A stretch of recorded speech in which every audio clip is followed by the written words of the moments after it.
우리가 올해에 성령으로 이렇게 외치면서 또 2달 동안 함께 왔고요. 샤마스쿨을 통해서 5차례 성령님에 관한 말씀을 전하는데, 아마 우리 모든 분들의 그런 영적 느낌이 저랑 좀 동일하지 않겠나 싶은데요. 전에보다 좀 무언가 여러 영역에서 성령님의 인도함을 내가 받고 있는구나. 전보다는 더욱더. 아멘이시죠? 네. 이런 영적인 느낌들이 있으시요. 저에게도 많이 그런 부분이 있는 것 같아요. 그동안도 늘 성령 충만을 외쳤고 또 성령 인도함을 받고 이 마지막 세대를 살아야겠다 이런 마음의 소망들이 있어서 쭉 이런 시간들을 보냈지만, 그래도 아직도 여전히 인간적이고 또 세상적인 그런 면들이 많았습니다. 많았고요. 지금도 물론 그렇지만 올해 들어와서 함께 성령의 인도함을 받자고 외치며 또 말씀을 나누고 그러면서 좀 더 이 말씀으로 또 성령으로 여러 가지 삶의 면들을 바라보면서 그래도 느낌이 전보다는 좀 더 여러 영역에 또 성령님과 교제하고 인도함을 받고 그리고 전에는 그냥 지나갔던 것도 지금은 한번 묻고 지나가고 그리고 성령님과 자꾸 대화하려고 하는 이런 시도들을 하다 보니까 여러 면에서 그런 은혜를 베풀어 주시고요. 그래서 이런 성령의 인도함을 받는 이런 삶은 참 끝이 없구나, 무한하구나. 우리의 모든 전 영역 가운데서 성령께서는 얼마든지 개입하시고 또 더 좋은 길로 인도하시길 원하시는구나 라고 하는 것을 참 요즘 실감하면서 이렇게 살아가고 있어요. 저뿐만 아니라 우리 교우들이 함께 지금 그 길을 가고 있는데, 우리 이전보다는 지금이, 그리고 지금보다는 우리가 또 하루하루를 지나가면서 더욱더 살아계신 성령님과 함께 동행하며 승리하는 삶이 되시기를 주의 이름으로 축복합니다. 아멘. 아멘. 성령 충만하십시오. 아멘. 아멘. 자, 오늘은 이제 6번째 강의인데요. 제자도. 이 도라는 말이 십자가에 도할 때도 같은 그 도인데 길도 짜지만 여기에 이제 이 의미에 서려져 있는 것은 어떤 제자의 길이죠. 제자의 길인데 좀 더 깊이 말하면 뭐 제자의 어떤 가치관, 또 제자의 삶의 방식, 내지는 제자의 어떤 정신, 사상, 뭐 이렇게 여러 가지로 표현할 수 있을 거예요. 이걸 제자의 길이다 한마디로 표현할 수 있는데, 이 내용은 우리가 몇 년 전에 쇠마스쿨 통해 한 내용인데 이게 지금 영상에 있질 않아요. 영상 우리가 만들기 전에 했던 내용이기 때문에, 또 요즘 우리가 마태복음을 읽어가면서 예수님께서 제자들과 늘 함께 하시는 이런 내용들을 보면서 또 제자의 길이라고 하는 이 주제로, 이 주제도 굉장히 방대하고요. 또 이 관련된 서적들이 참 많이 나와 있습니다. 그만큼 관심이 많다는 거죠. 그동안 우리가 오랫동안 신앙생활을 했지만 정말 제자의 삶을 사는 것이 주님께서 원하시는 길이구나 라고 하는 것들을 많은 분들이 느끼기 때문에 이 제자에 관련된 책들이 많고요. 또 그만큼 많은 그 내용들이 있는 것을 알게 됩니다. 오늘 일단 그 6번째 강의로 제자도, 존 스토스라고 하는 분이 쓴 제자도라는 책과 탐 샤인이라고 하는 분이 하나님 나라를 이룬 제자도라고 하는 이 내용에서 많은 부분을 인용을 하고요. 그리고 이제 우리가 그동안 살아왔던 신앙생활 중에서 또 함께 내용을 나누면서 오늘은 좀 나가길 원합니다. 우리 먼저 예수님의 대명령이라고 하는 그 내용이 있죠. 마태복음 28장 18절 20절 말씀을 같이 읽어볼게요. 시작. 예수께서 나와 말씀하여 이르시되 내게 주셨으니 그러므로 너희는 가서 제자로 삼아 아버지와 아들과 성령의 이름으로 세례를 베풀고 내가 너희에게 분부한 모든 것을 가르쳐 지키게 하라. 볼지어다 내가 세상 끝날까지 너희와 항상 함께 있으리라. 아멘이시죠? 성경에 보면 예수님의 그 유언적, 예수님은 영원히 사시는 분이니까 유언이라는 표현이 안 맞을 수 있겠지만 하여튼 세상을 떠나시면서 사도행 1장에도 여러 가지 말씀을 남겨주셨고요. 그때는 성령을 받아야 참 제자로 살 수 있다 이런 그 내용이었고, 오늘 마태복음 28장 마태복음의 마지막 장에요. 마지막 장에 하늘로 오르시면서 세상에 남겨놓을 제자들에게 주신 그런 말씀, 예수님의 많은 말씀들을 우리가 듣고 있지만 헤어지면서 하는 말, 헤어지면서 하는 날, 이 얼마나 중요할까요? 정말 중요한 예수님의 그동안의 모든 것을 담아가지고 제자들에게 주신 그런 말씀이겠죠. 그 내용을 읽은 거예요. 하늘과 땅의 모든 권세를 내게 주셨으니 그러므로 너희는 가서 모든 민족이라고 하는 것은 모든 사람들을 제자로 삼아서 아버지, 아들과 성령의 이름으로 세례를 베풀고 거듭나게 해야 된다는 거죠. 그리고 내가 너희가 분부한 모든 것을 가르쳐 지키게 하라. 여기서 보면 제자의 삶이 어떤 삶인지가 나와요. 그죠? 가르쳐 지키게 하는 거. 그러면 가르쳐 지키게 하려면 내가 먼저 배워야 되죠. 내가 먼저 열심히 배우고 내가 먼저 그 지켜서 말씀을 따라 살아가는 그런 삶을 살면서 이제는 모든 민족을 제자 삼으라고 하는 그런 말씀입니다. 그러면서 이제 세상 끝날까지 너 항상 함께 있으리라 라고 하니까 이 일은 우리들에게 던져주시고 간 일이 아니라는 거예요. 주님께서 함께 하신다는 거죠. 그러니까 성령께서 오신 거죠. 성령이 오셔서 너희와 항상 함께 하겠다고 하는 것은 너희와 항상 함께하는 성령님을 통해서 바로 이런 일들을 너희가 할 수 있다고 하는 그런 말씀이 이 안에 내포되어 있음을 알게 되고요. 제자는 이 본문으로 본다면 제자는 삼일체의 이름으로 세례를 받고 먼저 이제 우리가 그런 일들이 일어나야겠죠. 그리고 거듭나서 분부한 모든 것들을 내가 먼저 지키며 그리고 분부한 모든 것을 배워야 되잖아요. 또 배우고 학습하고 훈련하고 그래서 이것을 또 지키면서 그러는 중에 이제는 타인을 가르치고 그들 또한 그렇게 살아갈 수 있는 그런 존재들이 바로 제자들인데 다시 다른 표현으로 하면 주님을 따라 살아가는 자, 주님의 길을 가는 자, 주님과 같은 방식으로 살아가는 사람 내지는 이번 김현미 목사님이 표현한 이 표현이 굉장히 제자 운동에는 자주 하는 표현이죠. 주님을 닮아 사는 자. 우리는 이건 안 해요. 내가 부처다. 우리 이건 아닙니다. 내가 예수야. 이거는 잘못된 거예요. 내가 예수가 될 수가 없어요. 내가 예수다 이러면 이단입니다. 이단. 교주가 되는 거예요. 이런 사람들이 많이 나올 거라는 거죠. 말세에. 내가 예수야. 그죠?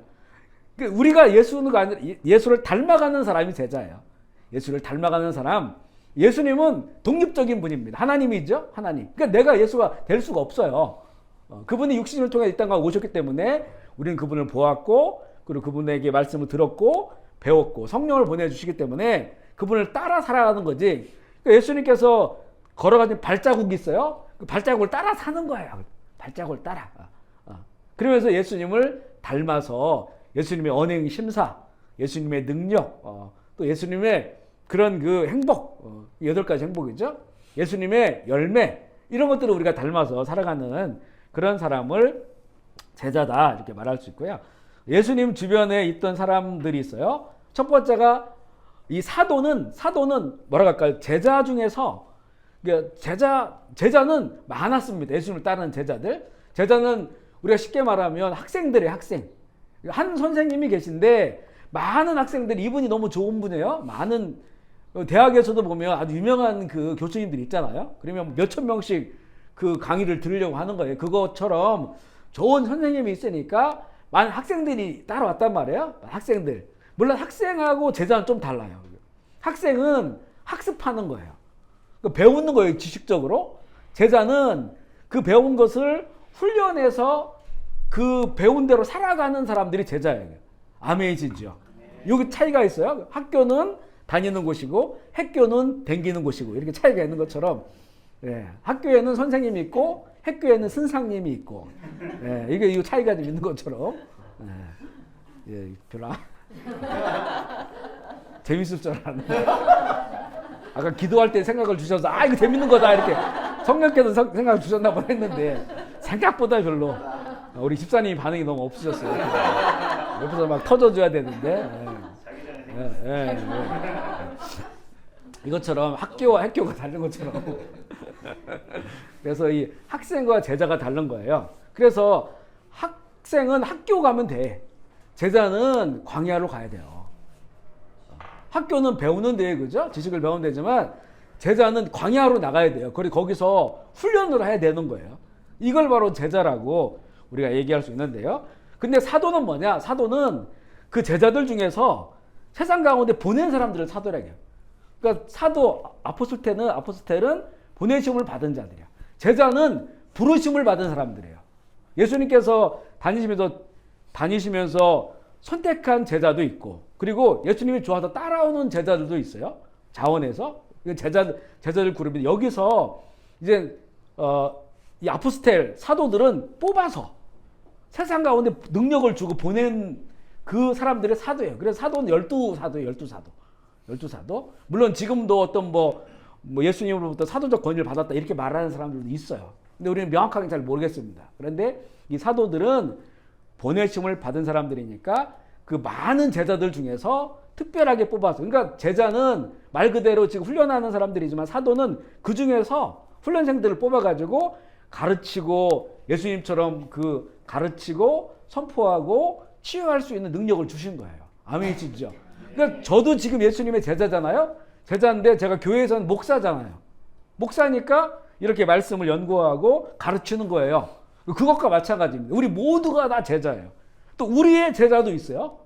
다 제자입니다. 근데 거기서 이제는 이 사람을 목사로 해서 가르치게 하고, 이 사람을 장로로 해서 교회 본이 되게 하고, 권사가 되게 하고, 집사가 되게 하고, 선교사가 되게 하고.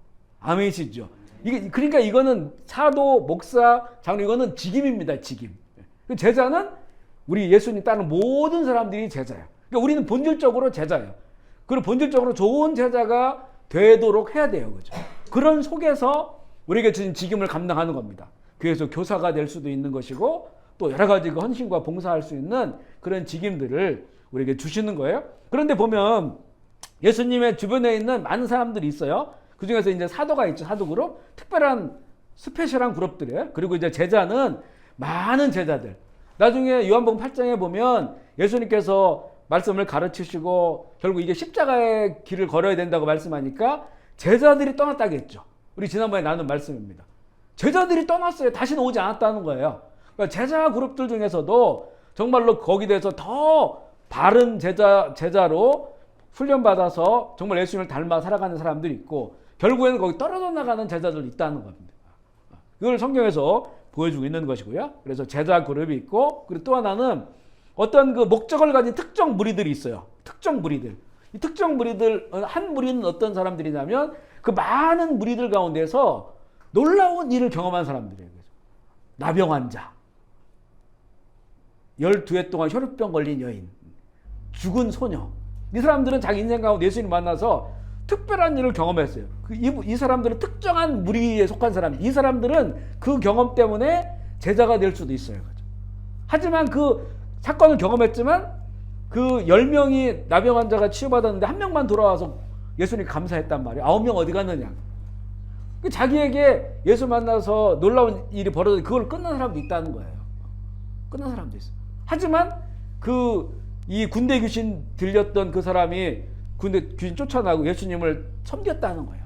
예수님을 따라다니려고 하니까 예수님께서 넌 일단 집으로 가라. 왜냐면 집에서 나왔잖아요. 공동체에서 나왔어요. 그러니까 가정을 회복하고 공동체를 회복하고 그렇게 하라고 예수님께서 보냈어요. 그 사람은. 이렇게 예수님을 따르고자 하는 사람들이 있어요. 이 사람들은 제자가 된 것이죠. 이런 특정한 무리. 또 하나 특정한 무리가 있어요. 이 사람들은 우리가 주일날 나눈 말씀처럼 길가처럼 딱딱한 땅을 가지고 있는 그 사람들, 바리새파 사람들, 사두개파 사람들, 대제사장, 예수님을 조사하려고 온 사람들이에요. 고발하려고.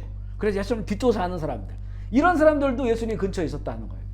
이 사람들 중에서는 물론 뭐 니고데모라든가 아리마대 요셉이라든가 이런 그 바리새파 사람 중에서도 정말 구도자들이 있어요. 진리를 사모하는 사람들은, 그런 사람들은 구원받았어요. 예수님의 제자가 됐단 말이에요.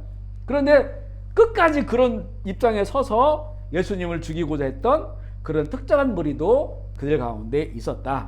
그리고 또 하나는 불특정한 무리들이에요. 이런 사람들은 성경에 안 나와요.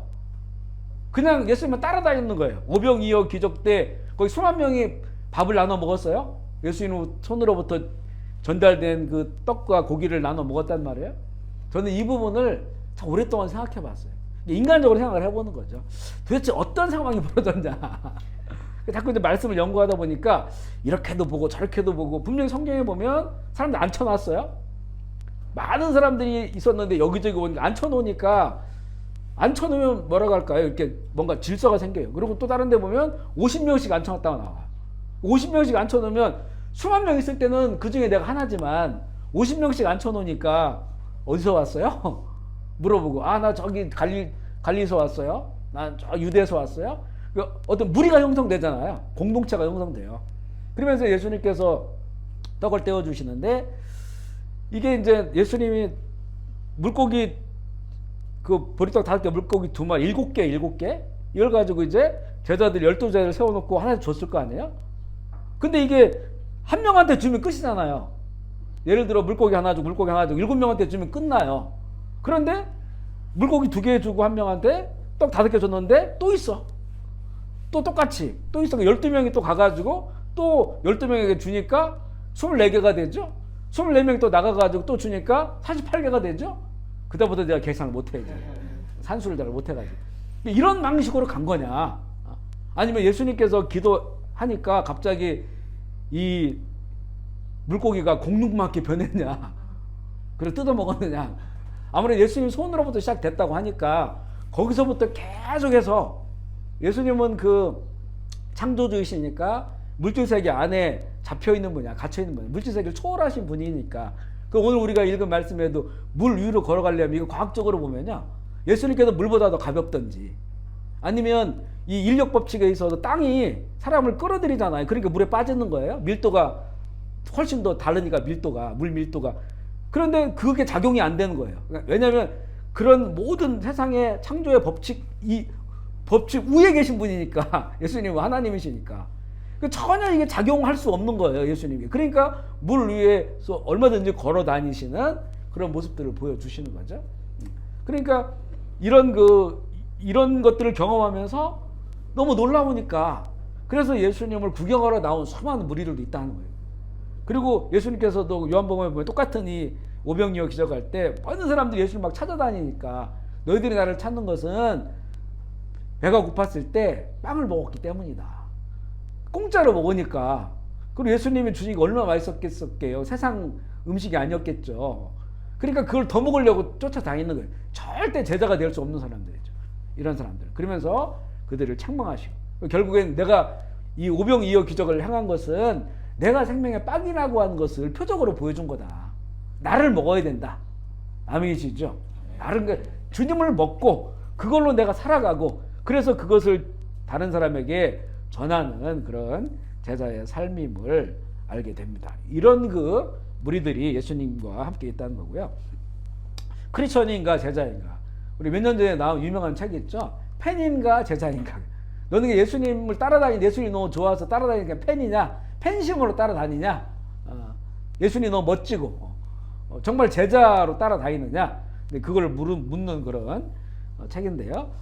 주 1세기 성령의 능력으로 세상 이제까지 알던 것 중에서 가장 위대한 영적 혁명을 이룬 소수의 제자들, 이런 부류, 그리고 교회에 자리를 채우는 사람들, 빈 마음으로 노래를 부르는 사람들, 교회에 와서 설교 입맛대로 맛보는 사람들, 자칭 성령 충만하다고 하는 은사주의자들, 이런 사람들하고는 우리가 비교할 필요가 있다는 거죠. 나는 어느 자리에 있느냐라고 한 것들을 봐야 된다는 것이고요. 어떤 사람이 이런 얘기 했어요. 크리스천들이 다 예수의 제자가 된다면 다른 종교들이 세상에 설 수가 없다. 아멘이시죠? 아니 수많은 작은 예수들이 세상에 살아가는데 다른 종교가 뭐가 필요하겠습니까? 그렇게 된다면 그만큼 우리가 예수를 믿지만 참된 제자로 살지 못하는 부분에 대한 안타까움을 얘기한 거죠. 제자도 예수 그리스도를 따르는 삶이죠. 한마디로 하나님의 나라를 위한 그리스도의 계획입니다. 그리스도의 계획. 그러니까 이게 어떤 그 드라마 보면 사탄이 웃었다는 거잖아요. 달랑 12명만 남겨놓고 예수님 가신 거예요. 하나는 거기도 배신했고, 하나만 배신했습니까? 베드로 같은 경우도 그렇고 제자들 다 도망갔어요. 예수 십자가를 갈 때 이런 사람들을 남겨놓고 예수님께서 떠나신 거예요. 그래서 사단이 볼 때는 기가 막힌 거죠. 무슨 대제사장 그룹도 아니고 그 종교의 예루살렘 그 중심에 있는 종교인들도 아니고 영향력 있는 사람도 없고 하나도 없고 이런 그 어부 출신들 뭐 세리 그 매국노죠. 세금 걷어들이는 로마를 위해서 이런 사람들 남겨놓고 예수님 떠나시니까 이거 예수는 끝났다.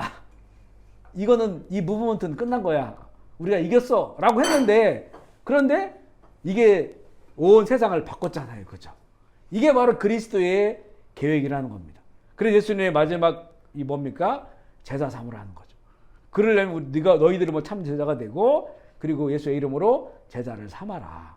이게 그리스도의 계획이에요. 온 세상을 하나님의 나라를 만드는 데에 이게 예수님의 계획이. 우리는 그 계획 속에서 우리 역시도 주님을 만나게 됐고 그 제자의 삶을 좀 살고자 하는 거죠.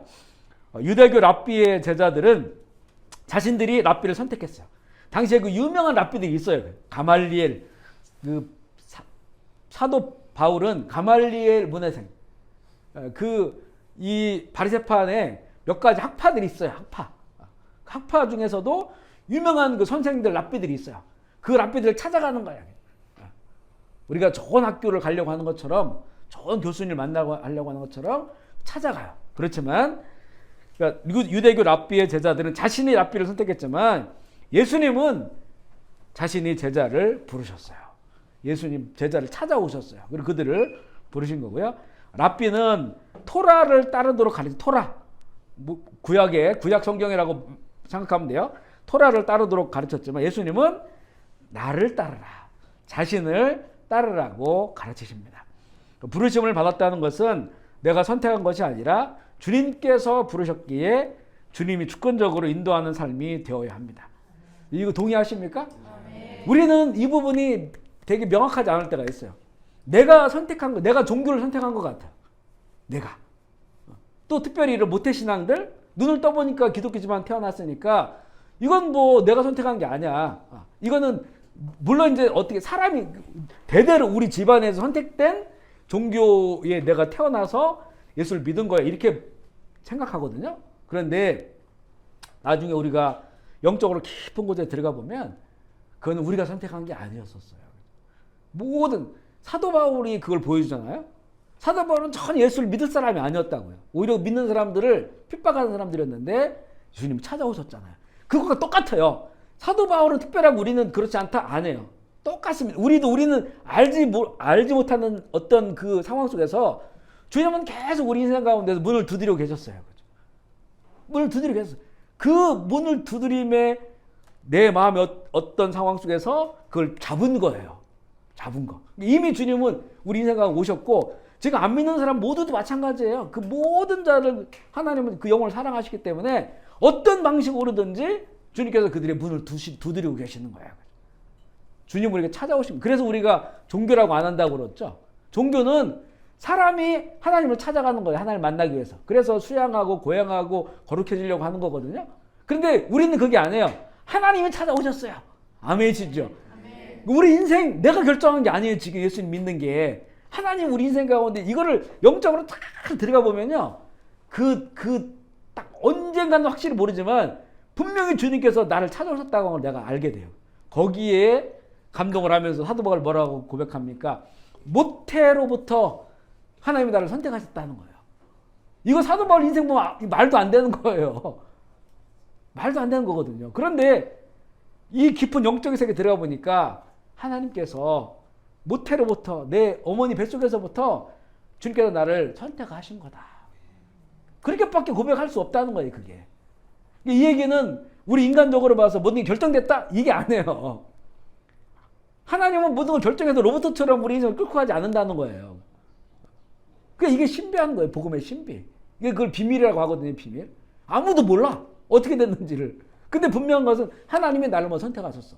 그렇지만 그 선택이 뭔가 틀 속에 딱 계획을 세워서 몇 월 며칠 어떤 상황, 몇 월 어떤 상황, 로봇처럼 우리를 조정하신 게 아니라는 거예요. 그게. 이게 하나님의 지혜고 하나님의 섭리이고 이게 기가 막힌 거예요. 여기에 이제 우리가 쓰러지는 거예요. 그래서 내가 평생 주님을 살겠다고 고백할 수밖에 없는 그 엄청난 사랑과 은혜가 이 속에 있는 거예요. 속에 있다. 그렇게 이제 주님께서 우리를 선택하시고 부르신 것을 우리가 알게 됩니다.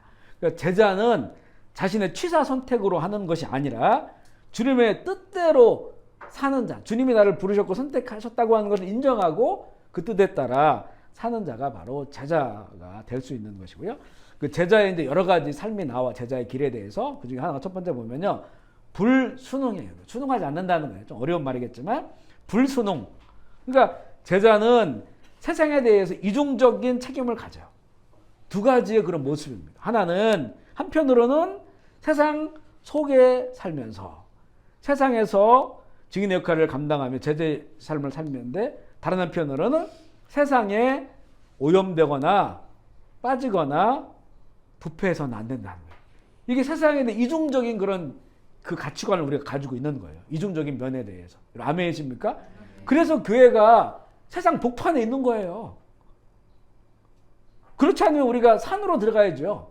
왜냐하면 주님께서 우리에게 주신 이 말씀의 어떤 그걸 도덕적 가치라고 말하면 할 수가 없어요. 그렇게 살 수가 없어요. 세상을 등지지 않는 이후에는 그렇게 살 수가 없어요.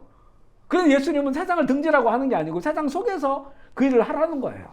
그러니까 이 이중적인 이런 면이 있을 수밖에 없다는 거예요. 하나는 내가 세상 속에서 살아가는 세상 사람 중에 하나예요. 또 하나는 세상 속에 살지만 세상에 오염되거나 부패되지 않는 구별된 거룩한 삶을, 제자의 삶을 살아가는 사람.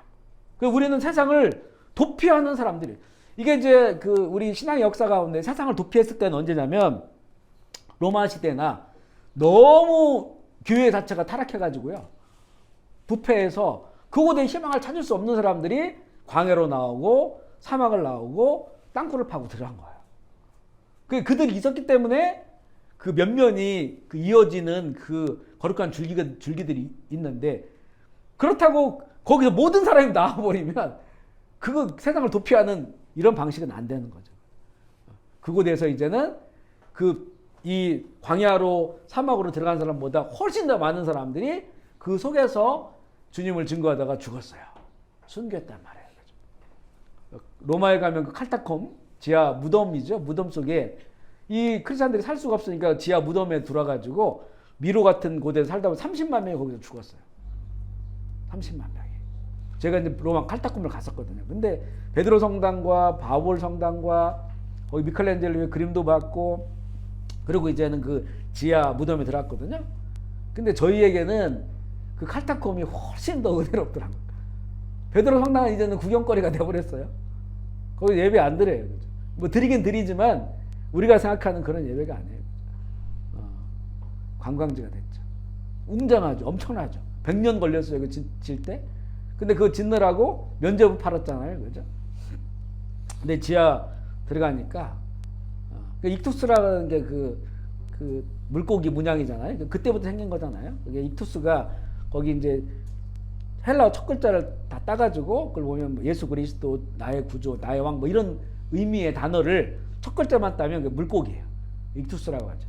그게 이제 서로 로마 시대에 서로 만나니까 이 사람이 크리스찬인지 알 수가 없으니까 그냥 이 물고기 그림을 이렇게 그려요.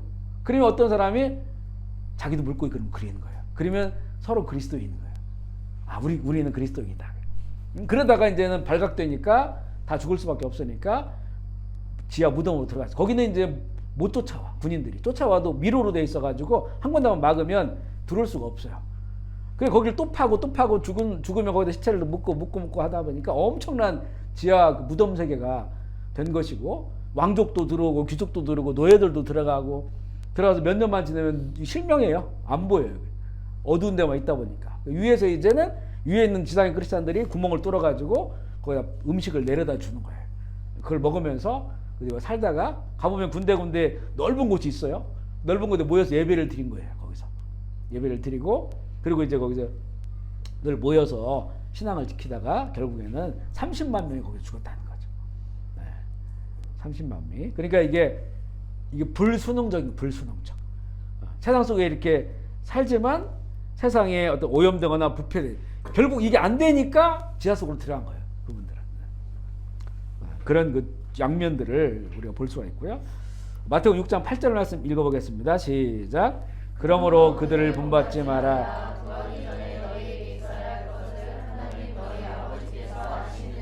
아멘이시죠? 바로 이런 삶을 살아가는 거야. 세상을 구하는 게 아니야. 세상에 어떤 배부르고 잘 먹고 잘 사는 걸 구하는 사람들이 아니, 그거는 하나님이 다 하시는 거야 라고 하고, 그리고 그 나라와 그의 의를 위하여 살아가는, 세상 속에서 살아가는 그런 사람들이고요. 로마서 12장 2절 시작. 너희는 이 세대를 본받지 말고 마다 하나님의 선하시고 기뻐하시고 하신 뜻이 1차적으로는 분별하는 거죠. 분별을 해야, 그리고 그 다음에 거기에 빠지지 않고 살아갈 수 있기 때문에, 우리가 이제는 기도할 때도 이 구절을 잘 보세요. 마음을 새롭게 함으로 변화를 봐. 하나님의 첫 번째는 선하시고 기뻐하시고 온전하시고, 이거 우리 기도해야 됩니다. 하나님, 지금 이런 상황을 내가 만났는데 여기에서 하나님의 선하신 뜻이 무엇입니까? 기쁘신 뜻이 무엇입니까? 온전한 뜻이 무엇입니까? 아멘이시죠? 이렇게 우리가 구해야 된다는 거예요. 여러 상황들 중에서 우리에게 분별이 잘 안 되는 것도 있어요.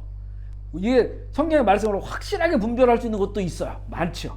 어떤 부분에 있어서는 오른쪽으로 가야 될지 왼쪽으로 가야 될지, 가다가 멈춰야 될지 더 가야 될지 분별이 안 되는 경우가 있어요. 그때 우리가 이거를 가지고 기도하는 거예요. 하나님, 이 상황 속에서 하나님의 선하신 뜻이 무엇입니까? 하나님 기뻐하신 뜻이 무엇입니까? 온전한 뜻이 무엇입니까? 아멘이시죠? 이걸 가지고 우리가 기도를 해야 돼요. 그래서 그 뜻을 따라 살아가야 되는 거지, 우리가 신앙생활하면 이 정도면 괜찮아 라고 하면 안 되는 거예요. 거기 그것보다 하나님이 더 기뻐하신 뜻이 있어요. 더 온전하시고 선한 뜻이 있단 말이에요. 그걸 찾아가는 거예요. 우리가 큰 문제가 없으면 괜찮다라고 여기는 경우가 많거든요. 신앙생활 하면서. 그러니까 아니라는 거죠. 거기보다 더 선하시고 기뻐하고 온전한 뜻이 하나 있다는 거예요. 이걸 먼저 분별하고, 분별되면 순종하고, 그렇게 살아가는 것을 말씀하고 있고요. 그러면서 이제는 무엇을 분별할 것인가 라고 하는 몇 가지 항목이 나와요. 첫 번째가 다원주의에 관한 분별. 다원주의는 말 그대로 원인이 여러 가지란 원인이. 우리가 사실 우리 신앙은요, 원인이 어디서부터 왔는지를 인식하고 받아들이고 믿는 거예요. 우리의 원인은 오직 삼일체 하나님이죠. 아멘이시죠. 그러니까 이것밖에 없어요, 길이. 만약 예수님께서 다른 길도 생각해봐 이렇게 말씀했으면 불교도 생각해보고 다른 길도 생각해볼 수 있을 거예요. 근데 아니, 예수님이 다른 길이 없다는데 우리가 어떻게 다른 길을 받아들이고 인정해요? 그러니까 참 이게 기가 막힐 노릇이에요. 어떤 때는 보면 다원주의에 빠진 사람들을 보면, 왜 우리가 사실 이제는 세상에서요, 이제는 공격당하고 핍박당하는 게 이것 때문에 그래요. 이것 때문에. 너희는 왜 너희들의 믿음만 맞다고 그러냐?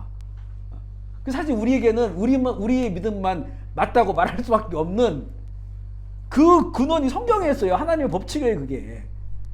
다른 거를 우리가 나도 맞고 당신도 맞아 이렇게 해주면 얼마나 좋아요. 너무 좋잖아요. 싸울 필요도 없고. 그런데 성경은 그게 아니라는 거잖아요. 예수님은. 이거는 우리가 뭐랄까, 이거는 뭐 이렇게 표현해도 될지 모르겠지만 태생적 한계예요, 한계. 부인할 수 없는 거. 이것 때문에 수많은 사람들이 죽어가요. 이것 때문에. 이것 때문에 가족이 분열돼요. 예수님이 그 얘기 했잖아요. 화평을 주러 온 것이 아니다. 그 상황은 바로 이 믿음을 지키는 것 때문에 나중에는 가족들하고 싸우고, 너 애비도 모르는 애냐 이러고, 제사 안 지낸다고, 그죠? 이런 욕을 듣고, 이게 참. 그리고 어떤 이런 그 북한이라든가 무슬림 국가 이런 데서는 이것 때문에 생명을 걸어야 되는 거예요. 그죠? 이 다원주의를 반대하는 것 때문에. 지금은 가면 갈수록 이 세상이 전쟁도 생기고 막 이러면서 더욱더 사람들은 평화에 매달린다고요. 평화. 전쟁하지 않고. 그러니까 지금 여러 가지 갈등의 그 원인이 여러 가지가 있어요. 어떤 뭐 지금 러시아나 우크라이나 같은 이런 어떤 영토적인, 또 결국 그 안에 들어가면 종족적인 거가 있어요. 그죠? 게르만족하고 그렇지 않은 부류하고. 그리고 또 하나의 갈등이 큰 문제는 종교적 갈등이에요. 그죠? 이슬람하고 이런 기독교 세계. 이런 종교적 갈등들이 있어요. 또 이슬람 안에서도 시아파와 수니파의 갈등이 아주 오래됐고요. 그러니까 이제는 온 세계가 평화에 대한 어떤 갈망들을 갖게 되는데, 그때에 이 종교를 통합시키려고 하는 거예요. 종교 평화회, 이미 그런 것들이 이제 되어지고 있고, 그리고 여러 그 헤이그 같은 네덜란드 헤이그에서 그런 모임들을 하고 있고요. 그러니까 이제 이런 것들이 갈등 조정이 되면서 결국에는 이런 거 다, 그리고 이미 우리 기독교 안에서 이런 그 다원주의와 같은, 다원주의는 그 다원주의라고 인정하지 않죠? 우리는 그냥 우리의 믿는 하나님 통해서 구원받고 저 사람들이 믿는 그 신에 대한 걸 인정해 주는 거야 라고 정도로 얘기하거든요. WCC라든가 이런 쪽에 캐톨릭도 마찬가지고요. 그런데 그러면 우리가 선교를 왜 해야 되는지, 그걸 인정해 준다면 이렇게 나와가지고 선교할 필요가 있어요? 너희들 거 잘 믿으면 되고, 다 종교가 있잖아요. 어느 나라나 다. 무신론도 하나의 종교의 그것도 안 믿는 종교. 안 믿는 종교. 그러니까 이게 우리에게는 가면 갈수록 결국 이 부분이 우리가 세상에서 이제는 고립되어질 수밖에 없는, 다원주의를 분별해야 되고, 우리 젊은 세대들은요 아주 다원주의적 영향력을 굉장히 많이 가지고 태어나요. 그들은 이런 것들에 대해서 뭐 동성애라든가 이런 것들 그냥 인정해줘요. 상대 인권으로. 그 안에는 보면 다원주의적인 요소들이 굉장히 많습니다. 이거는 다신교하고 좀 달라요. 그렇죠? 다신교 이런 거 좀 달라요. 다원주의는 모든 면에서 다원주의적인 이런 그 상황들이 지금 아주 전 세계의 이런 정신 세계를 덮고 있는 것이고요. 네, 물질주의. 그렇죠? 기독교는 세상 한복판에 있기 때문에 이 가장 물질적인 종교처럼 보여요. 모든 물질은 하나님께서 창조하신 피조물이라고 하는 걸 인식하고 하나님 나라에 필요한 도구 정도로 그렇게 여겨야 되는데, 탐심을 갖거나 하나님의 자리에 이것을 올려놓아서는 안 된다. 교회가 참 어려워지고 또 이렇게 이런 거룩함을 잃어가는 것 중에 하나가 이게 돈 욕심, 물질주의에 너무 많이 빠져 있는 것을 우리가 너무 실감하고 있고요. 윤리적 상대주의. 우리 기독교는 이거는 절대주의예요. 절대주의. 상대주의가 아니에요. 상대주의. 그러니까 이 하나님께서 남자와 여자를 만들어서 이거 절대적인 겁니다. 아멘이시죠? 다른 성은 없어요.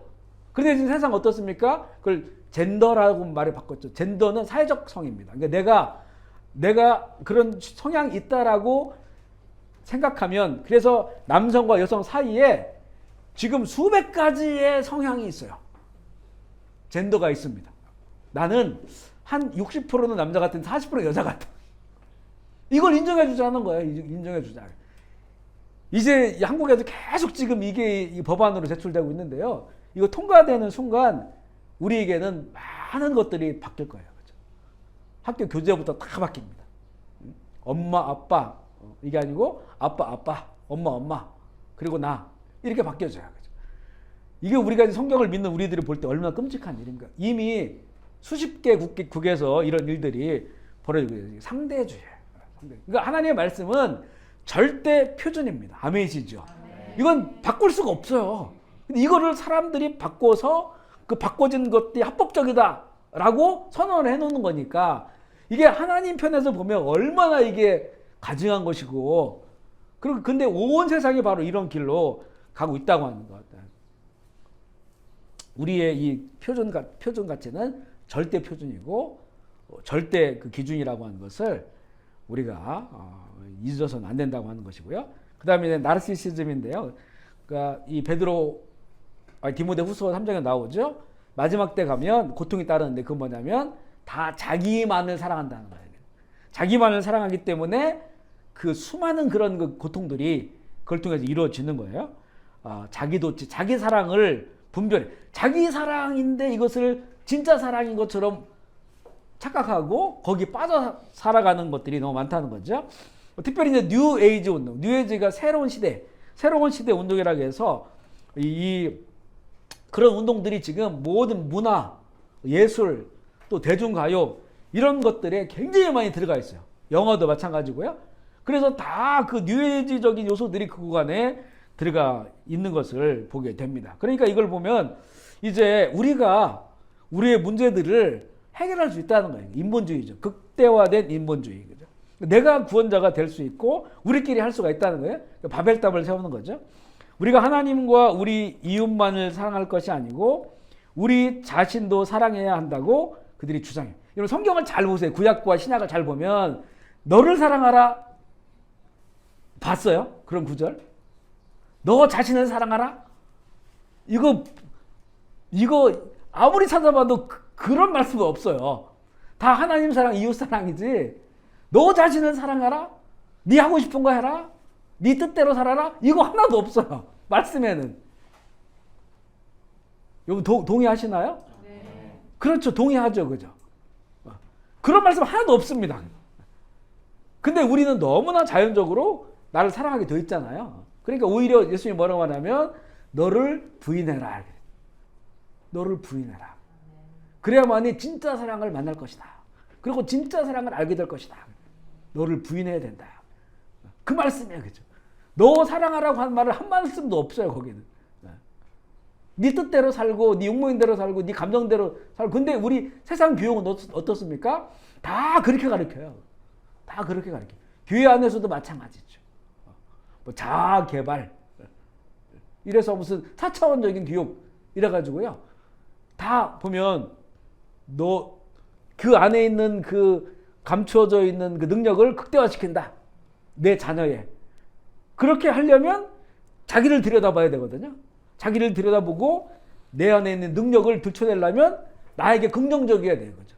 그래서 내 속에 있는 것들 꺼내놓고 그것을 내가 원하는 대로 내 뜻대로 비죽지 말고 살고 그것을 드러내고 살고. 이거는 너무 좋은 말들 같은데 반성경적이에요. 세상 사람들 다 그렇게 살면 이 디모데후서 말씀처럼 다 이기주의화 돼가지고요. 이기주의화 돼. 그러니까 또 이기주의화 돼서도 살 수 있게 만드는 것이 바로 AI 세상이에요. 사람 아닌 것을 움직이거든요. 전에는 내가 겸손하지 않으면, 내가 배려하지 않으면, 내가 나를 낮추지 않으면 할 수가 없어요. 지금은 AI가 다 하니까, 로봇가 다 하고 기계가 다 하니까 관계 안 해도 되잖아요. 시키면 되잖아요. 그 친구들한테. 그러니까 그걸 시키는 사람은 아무리 이기적이라고 해도 살아가는데 별 지장이 없어요. 이 AI가 다 해놓으니까, 해주니까. 그리고 가면 갈수록 퍼스널로 사회를 살기 때문에 이제는 뭐 관계할 필요가 없잖아요. 재택근무도 많고. 굳이 뭐 사람들 앞에서 내가 나를 낮추고 배려해주고 할 필요가 없단 말이에요. 그런 극도로 이기주의화된 세상으로 간다는 거죠. 하나님께서는 그 인간의 교만들을 심판하실 것이다.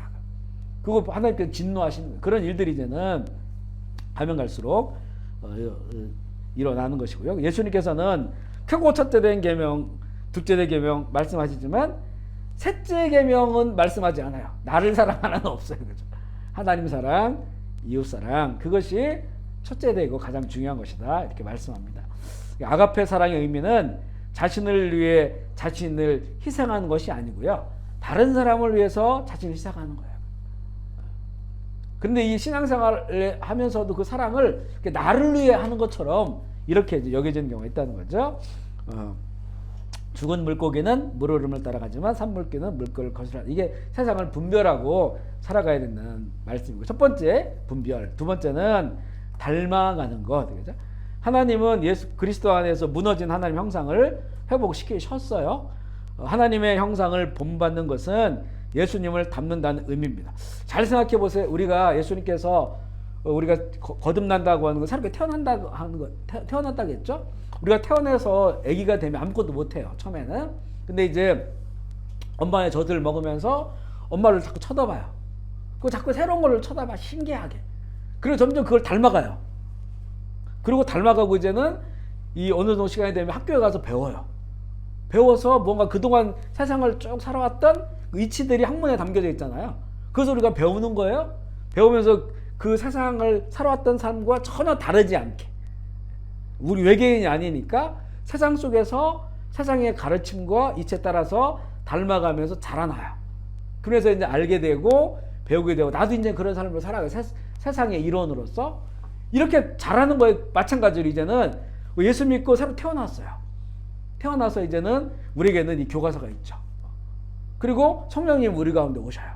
그래서 성령님과 동행하며 주신 이 말씀을 가지고 그리고 이제는 배워나가요.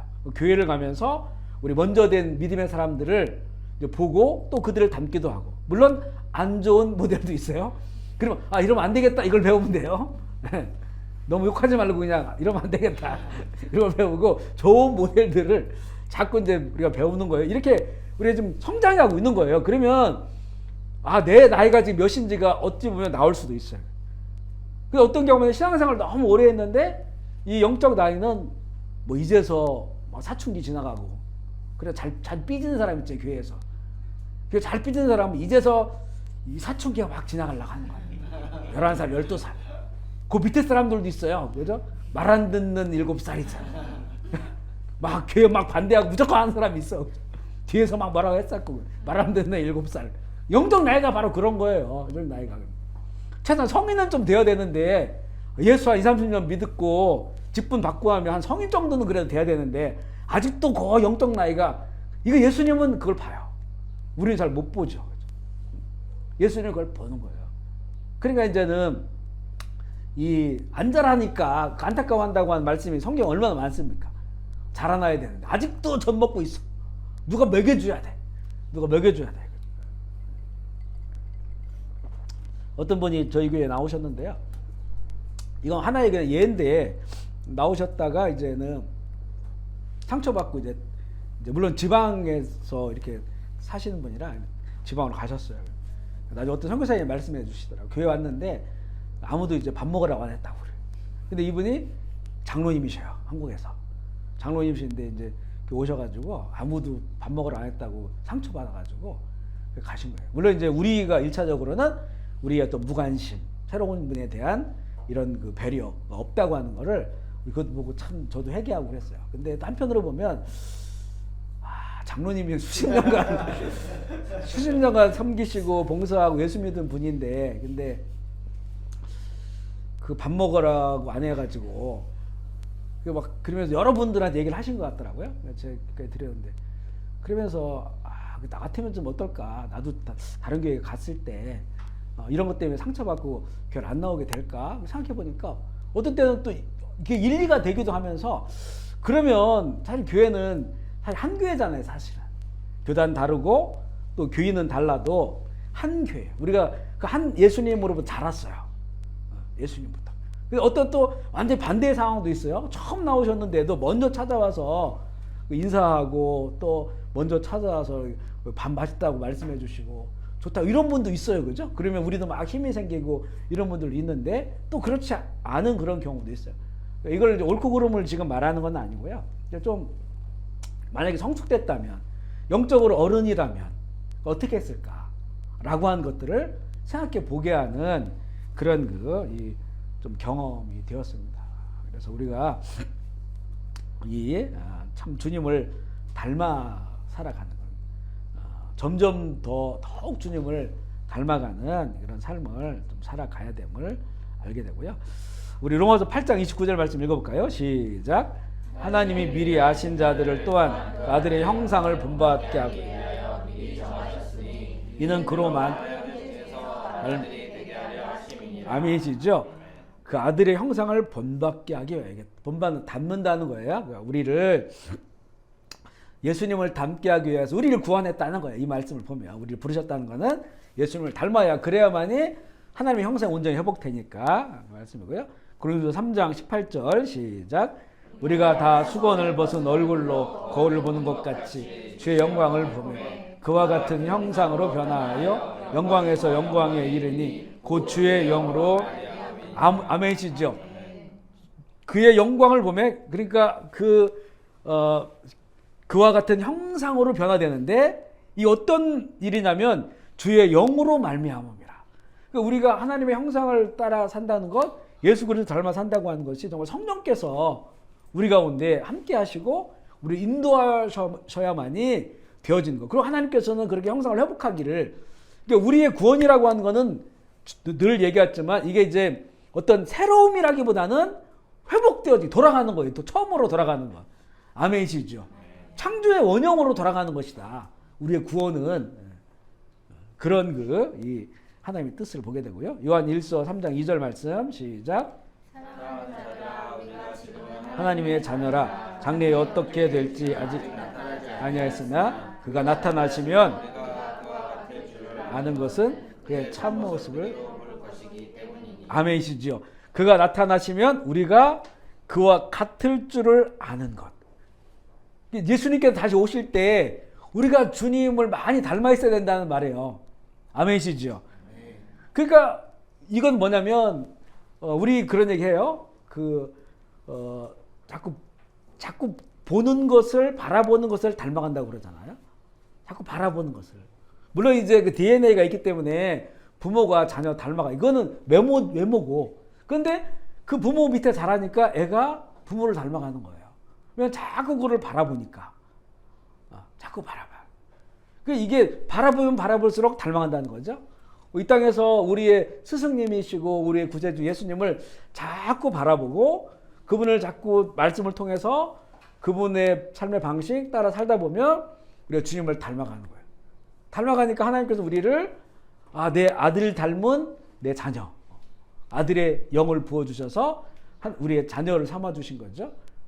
그러니까 그렇게 닮아가는 모습, 결국 주님이 다시 오셨을 때 다 보면 그 천국에 있는 사람들이 다 예수님을 닮은 사람들이에요. 다 닮은 사람들. 그들이 천국의 시민이 되어서 영원한 하나님의 나라를 살게 될 것임을 우리가 볼 수가 있고요. 두 번째 닮음하고 있어요. 예수님의 제자는 예수 그리스도를 닮아가는 건데 이거 다른 표현으로 하면 하나님의 형상을 회복하는 그런 길임을 알게 되고요. 그러면 예수님을 닮자고 했을 때 너무 막연하죠. 예수님이 예수님이 어떤 분인데 어떤 것을 닮아야 되는가라고 하는 내용들이 몇 가지 중요한 것들이 나오는데요. 첫 번째가 성육신하신 그리스도를 닮아야 한다. 성육신은 하나님이 세상에 오셔서 사람이 되신 거예요. 낮아지신 그런 거죠. 빌립보서 2장 5절로 8절 시작. 너희 안에 이 마음을 품으라. 곧 예수 그리스도의 마음이니 그는 근본 하나님의 본체이시나 하나님과 동등됨을 취할 것을 여기지 아니하시고 도리어 자기를 비워 사람들과 같이 아멘이시죠. 예수님의 마음이 어떤 마음이냐면 하나님이신데 하나님이 하나님이시기를 부인한다고 하는 거는 이건 사실 우리는 상상할 수가 없는 거예요. 내가 우리 전에 보면 우리 마당에 이렇게 지렁이들이 있는데 이게 이제 비가 오니까 밖에 나왔어요. 그런데 낮에 해가 뜨니까 이건 이제 구멍으로 들어가야 되는데 땅속으로 들어가야 되는데 계속 거기서 꾸물거리고 있어요. 그러면 얼마 후면 죽거든요. 타서 죽거든요. 그래서 지렁이들한테 너 들어가라 하니까 못 알아듣잖아요. 그러면 내가 이 지렁이들이 너무 안타까워서 불쌍해서 내가 지렁이가 되는 것 이거 상상이나 됩니까? 안 되죠. 그런데 이거는 하나님이 사람이 된 거하고 또 비교할 수 없는 거예요. 왜냐하면 나도 하나님이 만드셨어요. 피조물이에요. 지렁이도 하나님이 동급이란 말이에요. 피조물. 근데 하나님은 만드신 분이잖아요. 근데 이거는 우리가 이거 어떻게 생각해야 되냐면 하나님이 사람이 됐다? 거기에 또 죽으셨다? 이거는 이러면 하나님이 될 수 없잖아? 하나님은 죽으면 하나님이 아니지. 하나님 영원하신 분인데 그 영원하신 분이 그래야만 우리 하나님 되실 텐데 하나님의 사람이다? 그리고 죽었다? 이 자기 포기? 이 자기 부인? 이건 정말 상상할 수 없는 거다. 상상할 수 없다. 내가 아이들의 그 아버지로 존재하고 있는데 내가 아이를 사랑해서 아이가 된다? 동급이 된다? 그리고 또 죽었다? 그러니까 뭔가 좀 여러 가지 예를 찾아보려고 해도요. 이 같은 예를 찾을 수가 없어요. 그러니까 사람이 지렁이가 된 것 이것도 도대체 이건 이해할 수 없는 일인데 그런 일이 일어날 수도 없겠지만 근데 그것도 이 하나님이 사람이 된 거하고는 예가 될 수가 없어요. 굳이 말하자면 그런 걸 얘기하는 거고요. 그만큼 이거는 자신을 부인하고 버리시고 자신을 비워서 이 종의 형체가 되셨음을 예수님의 마음이 그런 마음이라고 하는 그런 마음으로 우리에게 오신 것이고 그런 마음으로 우리를 보시는 거예요. 우리에게 그 마음을 닮으라는 거죠. 아멘이십니까? 아멘이시죠. 그래서 우리 캄보디아에 사니까 이런 거 좀 느껴요. 우리가 이 캄보디아 사람들을 보는 마음이 우리에게 너무 없어요. 보려고 안 해. 그리고 잘 그러니까 우리가 막 안 맞으니까 불편하니까 싫은 게 너무 많아요. 근데 막 짜증도 나고 그래요. 그런데 예수님의 이 마음을 우리가 본받으면 그러면 오히려 그들을 위해 죽으려면 더 낮아져야 돼요. 캄보디아 사람들의 수준, 그들의 모든 그들이 어떤 살아온 역사. 그래서 저희가 처음에 와가지고 역사 공부를 많이 했거든요. 그게 좀 이해해야겠다. 사실 이 성혁 씨는 동일화, 내가 너 이고 싶다고 하는, 내가 네가 될 거야라고 하는, 그래서 너의 어떤 죄인으로 살아갈 수밖에 없는 이런 모든 상황들, 이런 것들을 내가 함께 하고 싶다라고 하는 거죠. 그리고 거기보다 더 낮아지셔서 우리의 모든 죄를 짊어지시고 더 극악한 죄인에 대해서 죽으신 거잖아요. 이 성혁 씨, 이게 예수님의 마음이라는 거예요. 우리에게도 그런 마음을 가져라. 그리고 우리 캄보디아 사는 사람 우리도 마찬가지고요. 또 이렇게 우리가 사람들 관계하잖아요. 관계할 때도 마찬가지고, 우리 선생님들은 학생들을 가르치고 있으니까 학생들의 그 눈높이, 그들의 마음들을 잘 보려고 하는 것. 그리고 예수님이 이런 마음을 가지고 계시기 때문에 우리가 그런 마음을 원하면 주님께서도 그걸 볼 수 있는 마음의 눈을 주시죠. 그러면 정말 우리 좋은 선생님이 될 수 있고 그들을 참 제자로 양육하고 인도하는데 귀하게 쓰임받을 수가 있는 거예요. 자꾸 우리 높아진 이거를 가지고 이렇게 이게 바로 이제 주입식이고 강요하고 막 이렇게 된다는 거죠. 잘 안 따라오는 거예요. 왜냐하면 너무 다르니까. 저 예수님께서 이 세상에 오지 않고 하늘에서만 구약처럼 계속 선지자 하나 선택해가지고 음성을 들려주고 너 이렇게 살아 그러면 우리 정말 힘들 거예요. 그거는 보질 않은 걸 어떻게 우리가 할 수가 있어요. 근데 예수님이 사람으로 되셔가지고 그걸 다 보여주셨다고. 그러니까 이제는 앞에 보는 길이 있으니까 그 길을 따라가 살 수 있는 거예요. 우리 본이 되셨죠? 그 예수님의 마음은 바로 이런 마음이다. 이런 마음을 우리가 이 본받기를 원하는 거예요. 담기를 원하는 거죠. 이게 또한 우리의 참 기도 제목이 되어야 될 것이고요. 두 번째, 섬김을 사신 그리스도를 닮아야 한다. 요한복음 13장 14절 15절 시작. 내가 주와 또는 선생이 되어 것이 옳으니라. 내가 너희의 행한 것 같이 아멘이시죠. 이렇게 섬기는 것. 세 번째, 사랑의 삶을 사신 그리스도를 닮아야 한다. 에베소서 5장 2절 시작. 그리스도께서 너희를 사랑하신 것 같이 너희도 서로 행하라. 그는 우리 자신을 버리사 향기로운 제물과 하늘의 미랄이죠. 미랄. 우리 지난주에 그 씨 뿌리는 자의 비유에 좀 더 깊이 들어가 보면 예수님의 그 미랄 얘기가 연결이 돼요.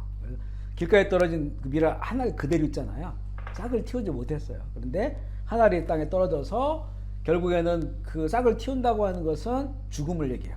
근데 그 죽음이 그 값진 죽음인데, 그런데 싹만 틔우고 또 좀 자라다 열매를 맺지 못할 수 있단 말이죠. 그러니까 결국에는 완전한 자기의 어떤 이 죽음을 통해서 이 자라고 열매를 맺는 예수 그리스도예요. 이걸 또 향기로 표현하잖아요. 향기로운 제물이 될 수, 이 예수님의 삶을 본받아야 되고, 네 번째는 오래 참으신 그리스도를 닮아야 된다. 베드로전서 2장 18절 시작. 사환들아 범사에 두려워하며 주인들에게 순종하되 또한 까다로운 자들에게도. 여기는 이 구절을 선택했는데, 뭐 오래 참음에 관해서는 뭐 사랑에 관한 말씀도 있고 성경 여러 군데서 인내, 오래 참음에 관한 그런 말씀을 주고 있어요. 그래서 까다로운 자들에게도 그러하라. 까다로운 자들에게. 제가 하와이에 있는 저희 친구가, 하와이 그 한인 목회 하는 친구가 있다겠죠. 그곳에 이제 작년에도 다녀왔는데, 그 광고 때 몇 년 전에도 그러고 똑같아요. 몇 년이 지났는데도 광고 때 꼭 이걸 그 친구 목사님 교인들에게 물어보더라고요. 지난 한 주 동안 성질 부르셨습니까? 너무 귀에 너무 쏙쏙 들어오는 거 같아요. 성질 부렸냐고 이걸 물어보는 거예요. 그래서 뭔가 되게 이제 거기 있는 한인 우리랑 좀 달라요. 우리는 뭐 최근에 오신 분도 있지만 거기 한인들 대부분 오래되신 분들이에요. 다 미국 사람들 30년 40년. 그러니까 이게 이 단어가 쓰는 단어가 옛날 단어들을 좀 많이 써요. 그대로 표현을 하더라고요. 지난 한 주 성질 부리며 살았냐, 참으며 살았냐 이렇게 물어보더라고요. 되게 이제 좀 실감 나는 그런 그 물음이었어요. 까다로운 자들에게도 인내하고 오래 참고, 오래 참으면 참을수록 우린 그러잖아요. 오래 참으면 병난다고 하잖아요. 이거를 내 힘으로 일을 이렇게 깍깍 물으면서 참으면 정말 병나요. 속은 막 못 참을 것 같은데 참는 거, 이건 실제 병나거든요. 그런데 이거를 예수 그리스도의 은혜를 생각해 보면서 예수님이 나를 얼마나 오래 참았는지 그 은혜를 생각하고 묵상하고, 그리고 성령님을 구하고, 성령 안에서 참으면 그게 병이 되는 게 아니고 천국으로 바뀌어요. 아멘이시죠? 안 참고 했어요? 성질 부렸어요? 그러면 지옥으로 바뀌어버려요. 속은 시원한데 결국은 지옥으로 다 바뀌어버려. 그런데 참았어요? 참고 또 참을 때는 너무 힘들죠? 그랬더니 참으면 그 시간이 쭉 지나가요. 나중에 지나고 돌이켜보면 잘 참았다. 그것 때문에 내 마음은 평안도 오고, 또 나를 화나게 한 그 상황에서도 더 번지지 않고, 그리고 그냥 사그라들고, 내가 그냥 참았더니 모든 상황 가운데서 그 속에 평화가 임하는 것을 경험하게 된단 말이죠. 그러니까 내 의지로, 물론 의지로 참아야 돼요. 하지만 이게 내 의지만으로는 안 돼요. 거기 막 스트레스 받고 병나고 힘들어요. 그를 주께 그 역시도 맡겨야 됩니다. 성령님께 도움을 구해야 돼요. 그리고 내가 받은 하나님의 사랑이 얼마나 큰지 이걸 자꾸 되새겨 봐야 돼요. 묵상이라고 하는 것이, 이 비둘기는 가만히 있으면 이러고 있어요. 계속 소리를 내는 거거든요. 그리고 묵상이 또 하나의 표현은 되새김질하는 거예요. 소가 음식을 넣었다가 뺐다가 넣었다가 뺐다가 하면 또 부드럽게 만드는 거거든요. 양도 되새김질하고 소도 되새김질하고, 그게 바로 묵상이에요. 그러니까 우리는 이렇게, 저도 사실 이 신앙훈련 지금도 마찬가지지만 속상함이 생기고 이렇게 생기면 이걸 자꾸 되새겨봐요. 하나님이 나에게 주신 것, 예수 그리스도가 나에게 주신 것, 이거는 과거형 아니잖아요. 나에게 주었어가 아니고 지금도 베풀어주고 계신 것. 이 은혜를 만달란트 받은 은혜를 생각해 보니까 이 속상한 것들을 이길 수 있겠더라고요. 이건 참을 수 있겠더라고요. 아멘이시죠? 이거를 망각하면 참을 수가 없어요. 근데 내가 받는 걸 생각해 보면 나 같은 이런 사람이 하나님을 부인했고 하나님 없다고 했고 완전 무신론자가 된 나 같은 사람도 예수님 참아주시고, 만약 주님 안 참으셨으면 나 벌써 지옥불 들어갔죠. 생각해 보니까 제가 이 청년 시절 때 방황하고 무신주로 살아갔던 그런 오랜 그 기간 동안에 몇 번 죽을 뻔했어요. 그때 죽었으면 몸서리 쳐지는 거예요. 생각해 보면 그때 주님께서 나를 참으셨고 내 생명을 보존하셨고, 그때 몇 번 죽을 뻔했는데 그때 내 생명을 안 데리고 가셨으니까 지금 이렇게 천국을 보고 있는 거 아니겠어요? 만약에 얘 더 이상 쓸모 없다, 얘 옛날에 그렇게 은혜 받고 성령 받고 방언하고 환상 보고 했는데 지금 이렇게 교만해져가지고 무신론자 돼가지고 하늘 향해 손가락질하고 인생은 타락할 대로 타락하고 얘 데리고 가버려야겠다, 이래버리면 지옥 갔을 거 아니에요. 그런 거 생각해 보면 이게 안 참을 수가 없어요. 참고 인내하고 오히려 감사하는 그런 삶을 살 수밖에 없다는 거예요. 그러니까 우리가 이 하나님의 은혜를 잃어버리지 말아야 돼요. 복음의 은혜를. 아멘이시죠? 저희 새벽기도 때마다 새벽기도 참여하시면 아실 거예요. 새벽기도 때마다 기도할 때마다 제가 먼저 교회 와서도 먼저 그 기도해요. 예수 그리스도의 십자가 은혜, 구원의 은혜, 아버지의 사랑 때문에 여기 또 내가 와서 새벽을 깨우고 교우들과 함께 찬양하고, 그리고 그 교우들과 함께 또 기도할 때도 아버지의 사랑, 십자가의 은혜, 지금도 내 모든 죄를 사해 주시는 그 은혜, 내가 지금도 죄인이지 뭐가 의인이 되겠어요. 그 은혜로 의인이라고 불러주시니까 이 강단에 올라와서 또 이렇게 찬양하고 감사하고, 그걸 날마다 하거든요. 날마다. 그러니까 이거를 망각해서는 안 되는 거예요. 구원의 감격, 구원의 은혜. 그래야만이 우리가 힘을 낼 수가 있는 거예요. 10,000달란트 받은 게 있으니까 100달란트 나한테 빌린 걸 그냥 탕감해 줄 수 있는 거거든요. 아멘이시죠? 이게 너무 중요하다는 거예요. 너무 중요하다. 이게 우리 그 열천의 배우에 보면 등과 기름이잖아요. 등과 기름이 말씀과 성령인데, 또 한 면은 뭐냐면 이 등은 빛이니까 예수 그리스도의 구원, 그리고 기름은 구원의 감격이에요. 감격. 이게 이 감격이 이 불을 타오르게 하는 거죠. 이게 기름이 다 말라버리고 없어버리면 불을 탈 수가 없어요. 예수의 빛, 구원이고, 그리고 이거는 구원의 감격이다. 이 구원의 감격을 잃어버리면 안 된다. 은혜를 잃어버리면 안 된다. 그래야만 또 우리가 진정한 예배자가 또 될 수가 있음을 알게 되고요. 오래 참는 것. 그리고 다섯 번째는 하나님 나라 선교를 위해 일하신 그리스도를 닮아가야 돼요. 선교하고, 선교는 좁혀서 말하면 타문화권 사람들에게 복음을 전하는 것이고, 전도는 그냥 우리 살아가는 삶에 주변에 있는 사람들을 복음을 전하는 거예요. 주님께서는 계속해서 움직이시면서 지금 가르치시고 선포하시고 치료하시면서 하나님 나라의 복음을 전하시죠. 마태복음 4장 23절 시작. 온 갈릴리에 가르치시며 천국 복음을 전파하시며 백성 중에 모든 병과 아멘이시죠. 이거를 해야 된다는 거죠. 이거를. 그래서 가르치는 거는 이제 그 눈높이에 맞게, 앞서 말한 것처럼 성육신의 관점이에요. 눈높이에 맞게 그들에게 가르치고, 선포는 눈높이 상관없어요. 예수님께서 네 죄 사함 받았느니라 선포죠. 그리스도의 복음 안에서 이건 뭐랄까, 그냥 선포하는 거예요. 외치는 거예요. 그죠? 마귀 원세 떠나갈지어다. 하나님의 나라 회개하라 천국이 가까웠느니라. 선포하는 거. 이거는 할머니건 할아버지건 애들이건 어리건 상관없어요. 그거는 병든 자건 건강한 사람이고 똑같이 이거는 복음의 진리 선포. 예수 그리스도를 믿어야 된다. 그분이 구원이다. 그런데 가르치는 거는 그 사람에 맞게 가르치는 거예요. 예수님께서 천국을 가르쳐 주잖아요. 어부 얘기하고 또 여러 가지 씨 뿌리는 거 얘기하면서 가르치잖아요. 눈높이에 맞게 가르치는 거예요. 그러면 이제는 이게 진리라고 한다면 거기 힐링이 일어납니다. 힐링. 치유가 일어나는 거예요. 그 치유를 목적으로 하는 게 아니고 이 말씀이 권위가 있고 이게 진리라면 치유가 일어나는 거예요. 아멘이시죠. 그리고 이제는 이런 그 세상 죄악과 이런 속에 살면서 병든 자, 고통당하는 이들에게도 선포하고 가르치고 또한 치유 역시 선포하는 거예요. 치유도. 사도들이 치유를 선포하죠. 그래서 이거를 우리가 두려워할 필요가 없습니다. 그런 일이 안 일어나면 어떡하지? 이렇게 생각할 필요가 없어요. 그죠?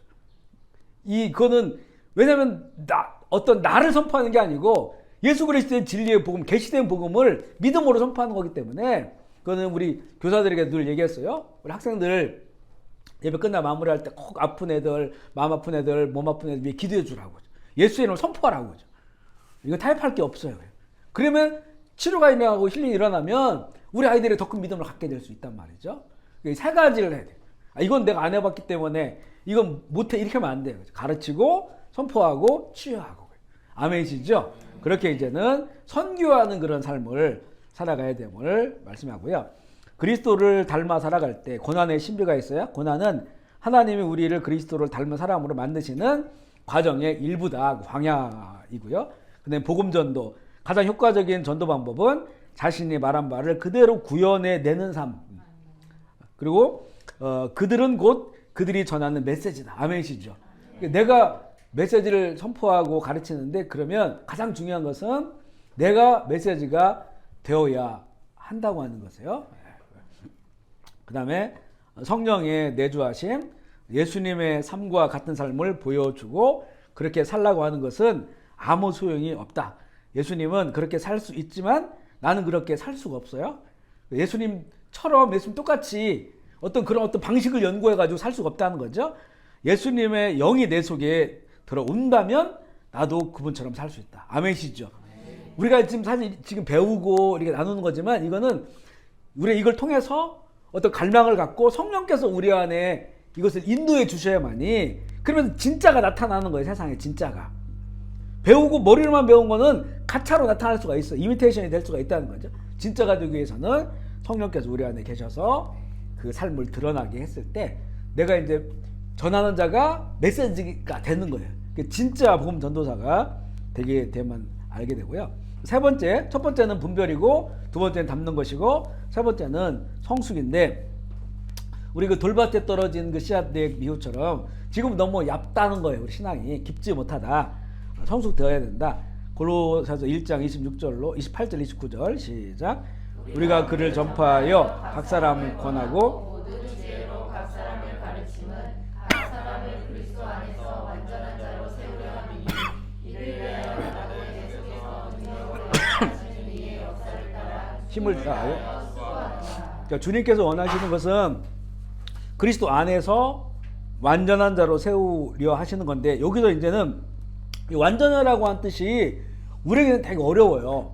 어떻게 완벽하게 그리스도로만 살아갈 수 있을까? 근데 여기서 말하는 그 완전함이라고 하는 것은 온전함을 얘기하는 겁니다. 온전함. 여기 그 완전한 헬라어는 텔레이오스라고 하는 이 헬라어는 신약에서 10번 나오는데, 이거는 완전한 내지는 그 온전함, 이런 단어로 이렇게 우리가 번역이 되거든요. 근데 이것은 또한 성숙함의 의미가 있습니다. 성숙함, 익어가는 거죠.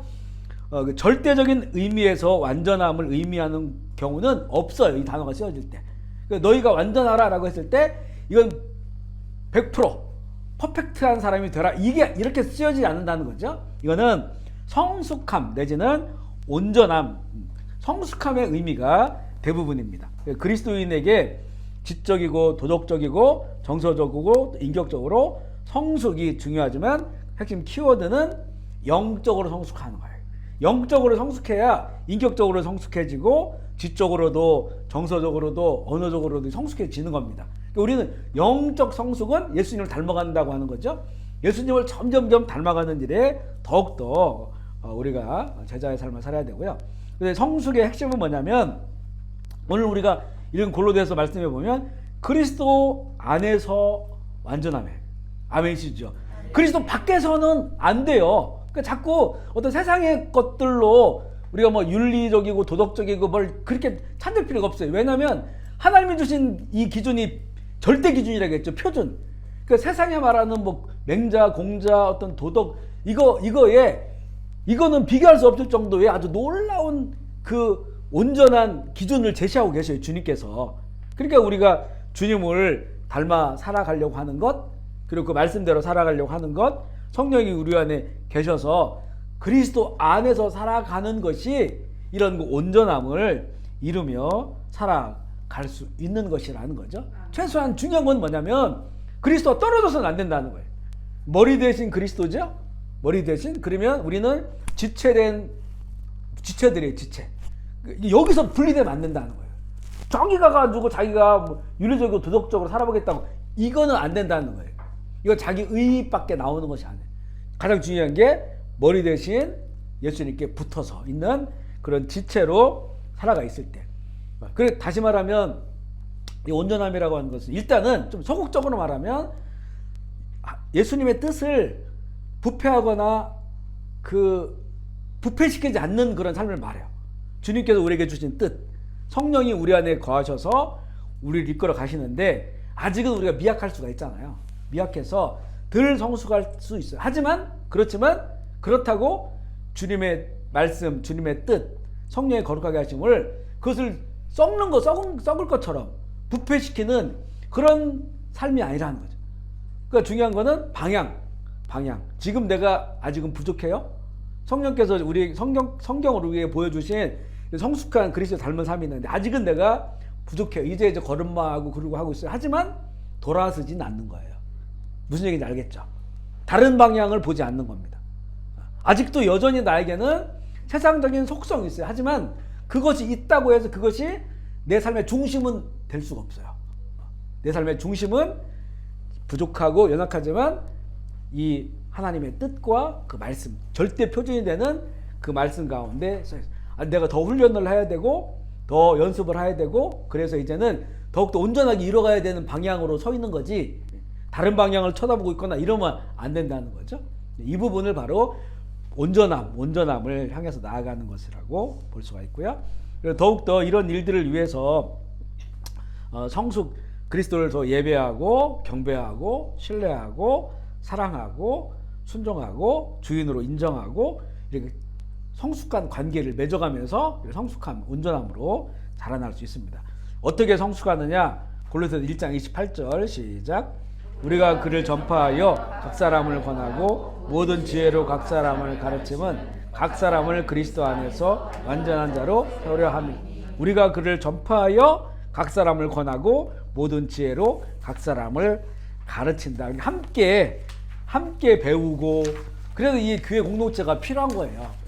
오늘도 이렇게 우리가 모여가지고 함께 말씀을 배우고 또 예배하고 찬양하고 또 서로 간에 이 비춰보는 거죠. 서로를 통해서 비춰봄으로써 더욱더 이제 함께 나아가야 되기 때문에, 이래서 교회가 필요한 것이고, 또 서로 가르치고 하는 것들.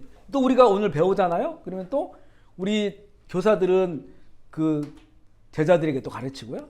또 가족에서도 자녀들에게도 가르칠 수 있는 것이고, 혹시 캄보디아 현지인들, 신앙인들 있으면 그들에게도 가르쳐 줄 수 있는 것이고, 이렇게 서로 간에 가르치고 배우고 하면서, 근데 머리는 예수 그리스도다. 그렇게 나아가는 거죠. 우리의 하나님이 외소하기 때문에 우리는 외소한 그리스도인이다. 이렇게 되면 안 된다는 거죠. 그죠? 우리가 우리의 그런 외소함, 우리가 성숙하지 않는 것, 이거는 결국 이게 우리 인생에 계속해서 성숙하지 않고 그 자리에 머물러 있다면 결국은 세상 어떻게 보냐면, 너희 하나님이 그러니까, 너희 하나님이 외소하니까 너희들도 외소한 거야 라고 보여준다는 거죠. 메시지가 이렇게 된다는 거예요. 우리는 끊임없이 더욱더 성장은 멈출 수가 있어요. 성장. 임 목사가 멈췄잖아요. 성장이 165에서 멈췄어요. 그런데 이 마음은, 인격은, 이거는 주님을 닮아가니까, 그죠? 아멘이시죠? 이거는 무궁무진합니다. 우리는 이제는 이런 성숙함으로 나아가야 되는 거죠. 예수 그리스도를 알아가는 것, 성경의 복음, 그리스도의 복음을 아는 것에 힘써야 되고요. 정치적인 예수, 혁명가 예수, 대중스타 예수 등 왜곡된 예수님의 형상은 우리를 왜곡시켜서 성숙하지 못하게 합니다. 제가 그런 속에 있었다고 고백했죠. 이론과 사상, 관념, 왜곡의 그 안대를 벗어버리고 참된 예수 그리스도를 알아가야 합니다. 네 번째는요. 네 번째, 단순한 삶이요. 생명은 라이프고 라이프 스타일, 이건 삶입니다. 삶. 생명과 삶이 연결되어 있어요. 연결되어 있다. 분명히 연결되어 있는 단어인데요. 그리스도인은 예수 그리스도를 통해서 생명을 얻었어요. 그러면 어떤 삶이 적합하냐? 예수 그리스도를 통해서 삶을 사는 거예요. 아멘이시죠? 우리의 라이프는 예수 그리스도예요. 영원한 생명. 그리고 우리의 라이프 스타일은 뭐가 돼야 됩니까? 우리의 삶은 뭐가 되냐면 그분으로부터 나오는 것이 되어야 되는 거죠. 또 그분을 따라서, 그분을 닮아서 살아가는 것이 우리의 라이프 스타일이 되는 것인데, 그 중에서 예수님의 어떤 그런 삶을 우리가 봐야 되느냐? 우리 주 예수님은 우리를 거룩하고 겸손하고 단순하고 자족하는 삶으로 부르셨다. 그 중에서 우리는 이제 이 단순한 삶을 여기서 얘기하고 있어요. 마태복음 6장 22절 23절 시작. 눈의 몸은 등불이니 그러므로 내 눈이 상하면 온몸이 밝을 것이요 어두울 것이니 내게 있는 빛이 어두우면, 이거 전에 이제 말씀을 나눈 그런 내용 중에 있는 건데, 여기서 보면 눈이, 성한 눈이 있고요, 나쁜 눈이 있잖아요. 여기에 이제 그 의미상으로 보면 나쁜 눈은 뭐냐면 이렇게 초점이 여러 개예요. 여러 개. 그러니까 흐릿한 거 여러 개 초점이 겹쳐져 있어요.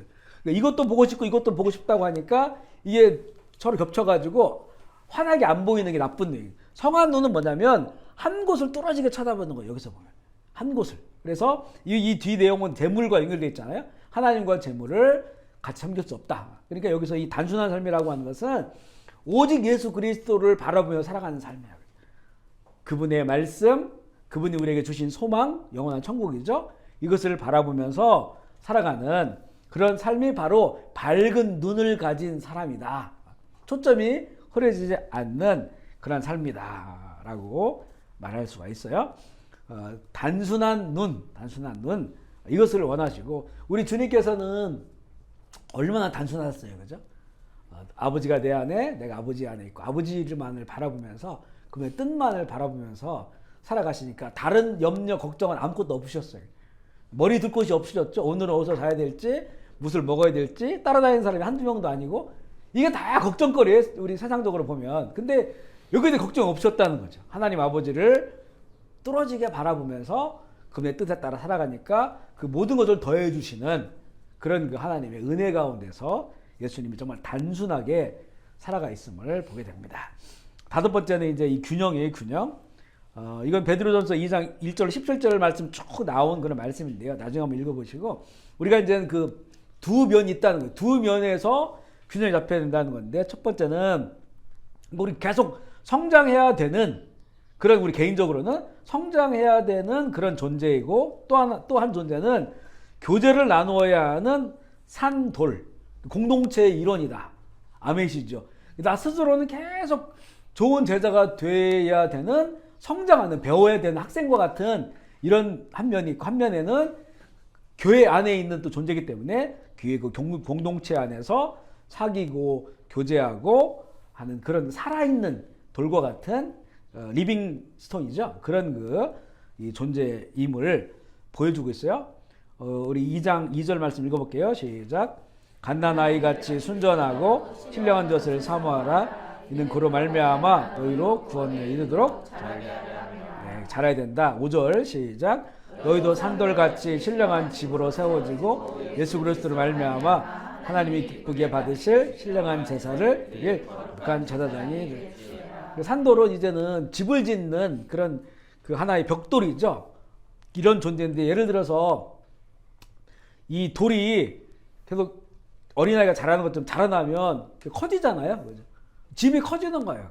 이게 각자 이 지체들이 계속 꾸준히 자라나야 돼. 자라나면서 또 근데 서로 연결되어 있어요. 공동체에서. 그러면 이게 건강하게 자라나면 이게 커지는 거예요. 그죠? 집이. 커지고 견고해지고 단단해지는 그러니까 마귀가 이거를 무너뜨릴 수 없어요. 혼자 서 있으면 공격당하고 미혹당하기 쉽습니다. 무너지기 쉬워요. 오히려 한국에서보다 선교지에 나와 있는 선교사님들이 더 넘어지기 쉬워요. 한국에서는 보면 새벽 기도도 있죠. 저녁 예배도 있죠. 만약에 빠지면 목사가 안 나와? 선교사가 안 나와? 이런단 말이에요. 그러니까 어떤 데 의무적으로도 가야 돼.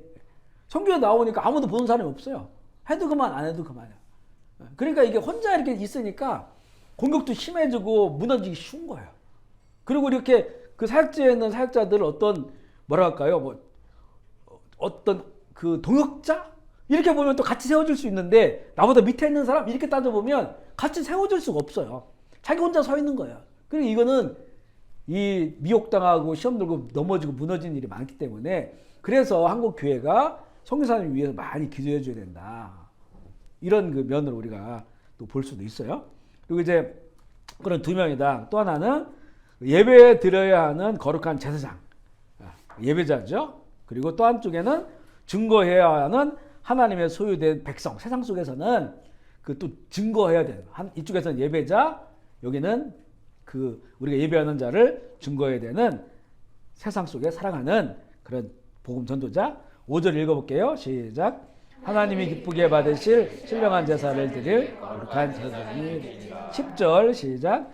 너희가 전에는 백성이 아니더니 이는 하나님의 백성이요 전에는 긍휼을 얻지 못하였더니 아멘이시죠. 이번에 김현미 목사님 모셔가지고 그 왕 같은 제사장을 저도 이거를 참 딱 개념이 뭐 어떻게 설명해야 될지 잘 몰랐거든요. 근데 너무 설명을 잘 해주신 것 같아요. 왕 같은, 그리고 왕은 아니죠. 내가 왕은 아니고 왕 같은 예수 그리스도 왕이니까 예수 그리스도를 닮아가는 제사장은 예배자, 예배 인도하고 예배의 중심 세운 자니까 예배자. 그러니까 예수 그리스도를 닮아가는 예배자. 왕 같은 제사장, 이게 너무 개념적으로 정리를 잘 해주신 것 같아요. 우리가 이 교회 안에서 함께 예배 드릴 때는 그런 그 예배자, 예수님을 닮아가는 예배자, 세상에 나와서는 그 예수 그리스도 증거하는 그런 세상 속에 살아가는 전도자. 그 두 가지 양면이 있고요. 세 번째는 거룩해야 하는 나그네, 그죠? 단순한 삶, 그리고 시민이 되어야 하는 하나님의 종. 11절 읽어보겠습니다. 시작. 사랑하는 자들아, 곤과 나그네 같은 너희를 건강히 영혼을 거슬려 싸우는 16절 시작. 너희는 자유가 있으나 악을 가리는데 쓰지 말고 하나님의 종과 같이. 그러니까 잘못하면 우리가 나그네라고 하면 잘못하면 책임감이 없을 수 있어요. 우리 그 지나가는 사람인데 흘러가는 구름과 같은 인생인데 그러면서 내가 살아가는 이 세상 속에서 책임을 안 지려고 하는 경우가 있단 말이죠. 그냥 나그네 삶이니까. 근데 이건 한 면이고 어떤 면에서는 제자의 삶에서는 나그네적 삶, 단순한 삶이지만 그러나 하나님의 나라의 관점에 봐서는 그곳에서 이 하나님 나라의 시민으로서 이 감당해야 할 그런 책임이 있는 그런 두 가지의 균형 잡힌 삶이 필요함을 말씀하고 있고요. 그 다음에 여섯 번째는 우선순위의 변화예요. 제자의 삶에 있어서. 마가복음 1장 14절 15절 시작. 요한이 잡힌 후에 갈릴리에 오셔서 하나님의 나라가 가까웠으니 회개하고 복음을 믿으라. 마태복음 6장 33절 시작. 그의 의를 구하라. 그리하면 아멘. 예수님의 사역의 시작과 또 그 마지막 아까 마태복음 28장도 마찬가지예요. 여기서 보면 예수님이 이 땅 가운데 정말 이루고자 하는 것은 하나님의 나라예요. 하나님의 나라. 그의 의가 이루어지는 하나님의 나라. 그것을 이 땅 가운데 주시길 원하고 그걸 선포하셨고 그것을 위하여 십자가에 죽으시고 부활하셨어요. 그리고 그것을 완성하기 위하여 다시 오시는 거예요. 예수님께서. 그러니까 우리의 이 제자들의 삶에 항상 마음의 제일 앞쪽에는 그러니까 다른 거를 하지 말라는 게 아니에요. 가장 앞쪽에 우리가 보면 하루를 계획 세울 때 가장 중요한 것, 내가 오늘 꼭 해야 되는 것, 이게 뭘까? 꼭 해야 되는 것, 그죠? 이게 뭘까요? 우리 제자된 삶 속에서는 이 하나님의 나라가 되어야 된다. 그래서 그 하나님의 나라를 배우기 위해서 먼저 성경을 펼치고 묵상하고 그 나라를 위해서 기도하고 그리고 이제는 내가 오늘 삶 가운데 만나는 사람들, 또 내 가정 생활, 직장 생활 속에서 어떻게 하나님 나라를 구현해 낼 수 있을까? 이것이 우리 속에 이제 말씀으로 다 있는 거예요. 이 속에서 우리가 살아가는 거예요. 그러니까 항상 그것을 염두에 두는 거예요. 우선순위라고 하는 것은 이걸 우리가 염두에 두지 않고 뒤로 밀려놓기 시작했다가는 세상 사람과 똑같이 살아버려요. 하나님 나라가 조금 뒤에 밀려 있어요. 주일날이나 한번 꺼내가지고 그렇게 생각을 하고 다른 때는 생각 자체가 없어요. 이것이 바뀌어져야 된다는 거죠. 이것이 가장 먼저. 그래서 우리가 이제 시간 계획을 짤 때 그러니까 날마다 하는 거면서 하나님 나라를 위해서 하는 것을 제일 앞에다 둬야 돼요. 제일 앞이라고 하는 것이 내 시간의 제일 앞에가 아니고 중요성의 제일 앞에. 그러니까 날마다 하고 영적으로 중요하고 하나님 나라와 관계된 것은 성경 읽고 묵상하고 기도하고 영적인 일이죠. 그 하나님 나라가 영적인 나라니까 이걸 해야 되는데 그러면 이것을 내 하루의 그런 삶 가운데 꼭 어딘가에는 이게 있어야 되는 거죠. 아침에 하든지 저녁에 하든지 이것을 항상 그 앞에 먼저 놓고 그럼 어찌 보면 특별한 일이 생겨요. 특별한 일. 근데 그 특별한 일들보다도 우선순위는 항상 하나님 나라와 관련되어 있는 거. 그 특별한 일이 생겼어. 손님들이 와가지고 저도 선교팀 오면 며칠씩 가다 보면요. 기도 못하고 큐티 못하고 할 때 있거든요. 나중에 보니까 안 되겠더라고요. 그리고 한 3일 공백이 생기면 나중에 다시 하려고 하니까 낯설어. 그러니까 안 되겠다 해서 선교팀들하고 같이 이 지방 교회 가서 자도요. 교회 가서 자도 먼저 30분 먼저 일어나요. 일어나가지고 그때 조금이라도 그 큐티 조금 불켜놓고 큐티하고 적어놓고 그리고 잠시라도 기도하고 그래 가요. 근데 특별한 것 때문에 이게 날마다 하는 일을 날마다 하는 일 중에서 하나님 나라 관련되어 있고 영적인 것을 뒤로 밀어놨다가는 이게 낯선 것이 돼버려요. 그러면 점점 더 밀려나가요. 그러니까 잠시라도 내 삶에 이것을 가장 우선순위에 놓고 굳이 시간적 우선순위가 아니라고 해도 괜찮아요. 새벽 기도가 좋은 게 이게 시간적 우선순위가 있으니까 일어나자마자 기도하고 찬양하고 하니까 이게 좋긴 좋아요. 하지만 새벽 기도 못 나오실 분들이 있으니까 하여튼 이 자기 삶 가운데 날마다 하면서 영적인 것을 가장 우선순위로 놔야 된다는 거예요. 거기서부터 이렇게 하루가 흘러갈 수 있도록 그렇게 우리가 우선순위를 놓는 것이 바로 제자의 삶이다. 그랬을 때 하나님께서 그 모든 것을 더해준다. 요즘 책을 하나 읽고 있는데 거기 보니까 이 모든 것을 더해준다고 하는 그 의미의 그 원어를 쭉 이렇게 거기서 그 목사님이 코스타 강사하신 분인데 몇십 년 동안 풀어놓으셨는데 이 모든 것이라고 하는 것을 세상에서 우리가 필요한 것이라고 정의했더라고요. 그 앞에 내용에 보면 무엇을 먹을지 입을지 어디서 살지 걱정하지 말라겠잖아요. 그의 나라 그 일을 구하면 이 모든 것을 더해주겠다고 하니까 그거는 우리가 세상에서 우리한테 필요한 거 세상에서 필요한 것을 하나님께서 더 해주시겠다고 하는, 너희들이 신경 안 쓰는 것은 내가 신경 써서 잘 해줄게, 이런 의미라는 거예요, 그게. 아멘이시죠? 이걸 좀 믿고 우리가 항상 하나님 나라를 우선순위로 놓으시면 좋겠고요. 그래서 이제 하나님 나라 우선순위가 내면 내 마음으로부터 시간, 재정, 그다음에 사람들의 관계, 가정, 자녀 교육, 직장, 선교도 마찬가지예요. 선교하면서도 하나님 나라가 우선순위가 안 될 수도 있어요. 선교, 목회도 마찬가지고, 사업, 노후에 대한 것, 죽음에 관한 것도 마찬가지고요. 7번째, 죽음인데요. 그리스도는 최고의 생명, 영원한 생명을 주시는 분이고, 하지만 그 생명에 이르는 길이 죽음임을 분명히 말씀하셨어요. 아멘이시죠? 최고의 생명을 주시는데 그 생명을 얻기 위해서는 죽음을 거쳐가야 한다는 거예요. 우리 기독교 신앙 가운데 복음의 핵심 중에 하나가 바로 죽는 거예요. 죽는 거.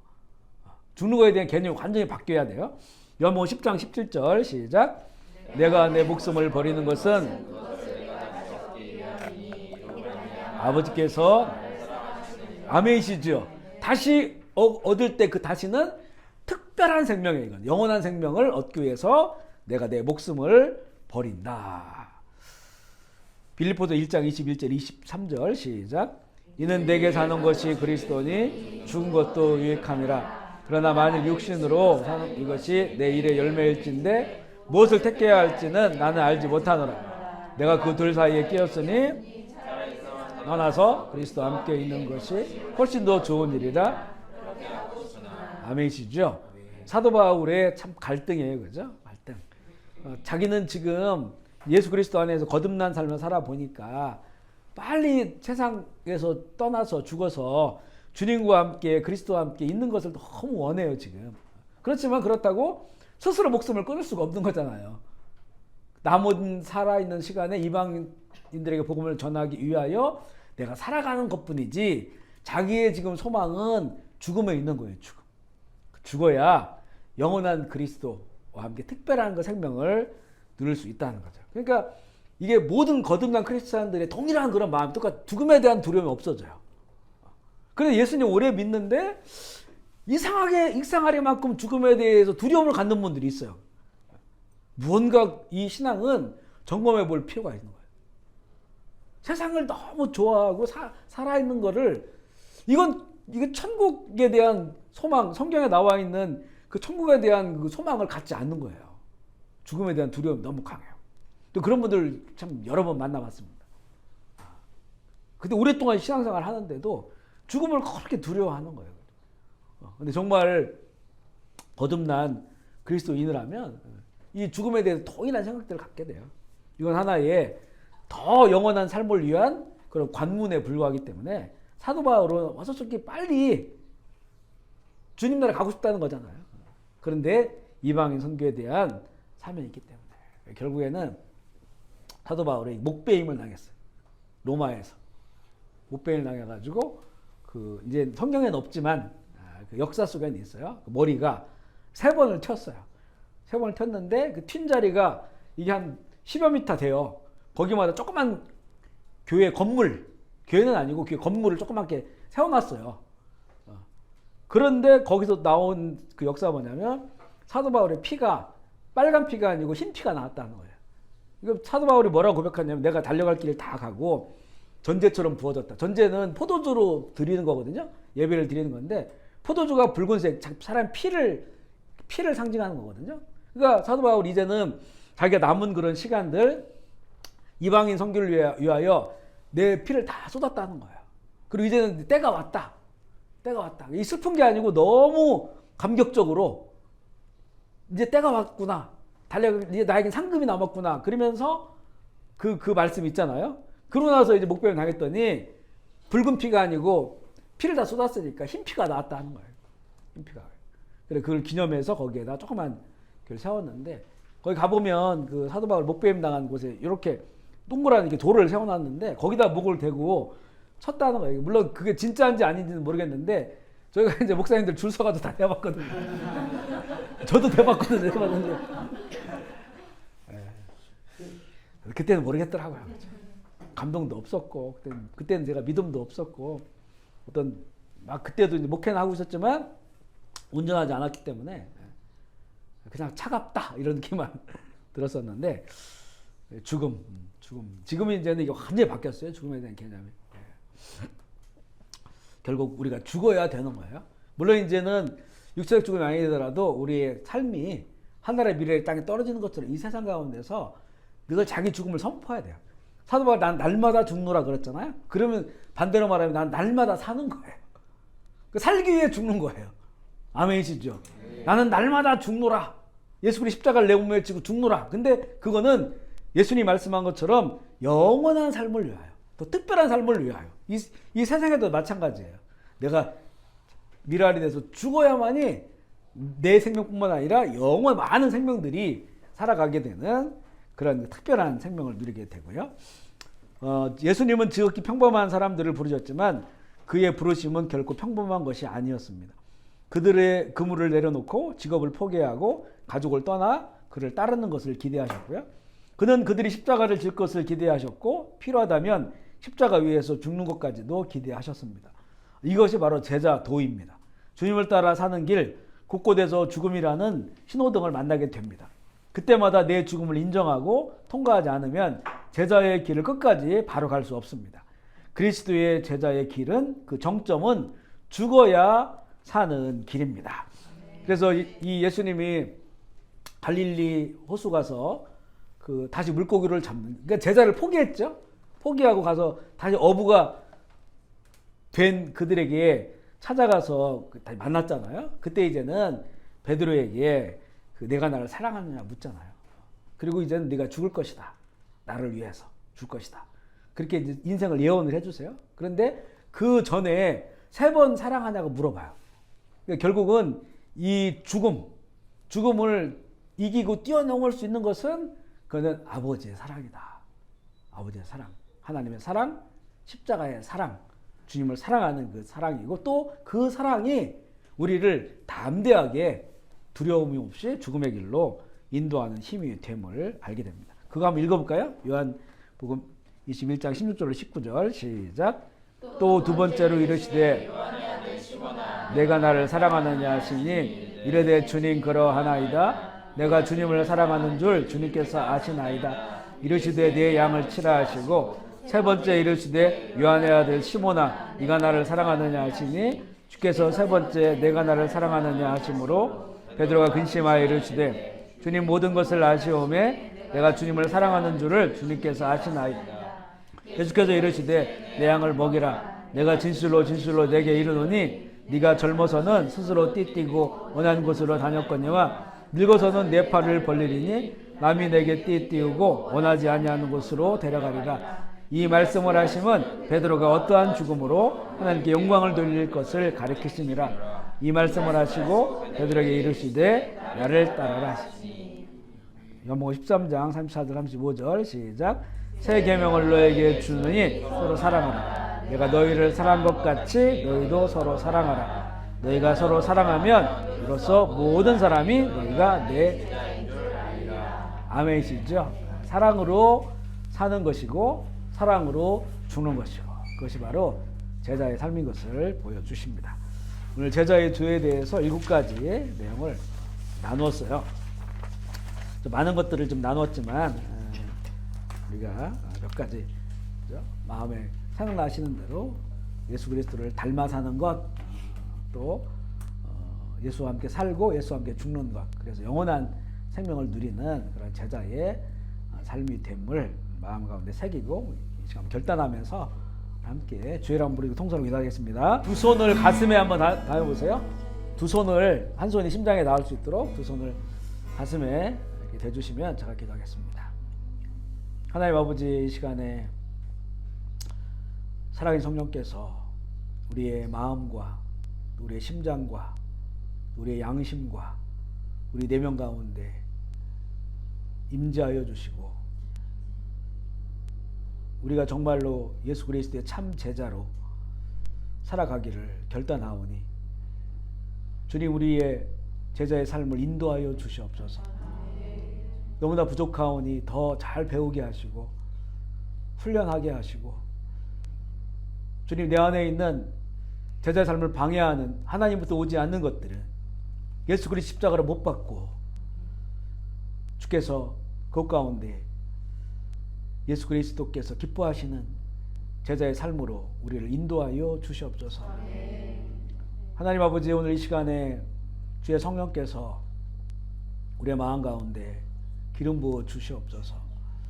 따뜻한 성령님, 우리를 만져주시고, 주님 이 마지막 시대에 제자로 살아가는 길들이 너무나 힘들고 어려운 삶임을 주님 아시지요.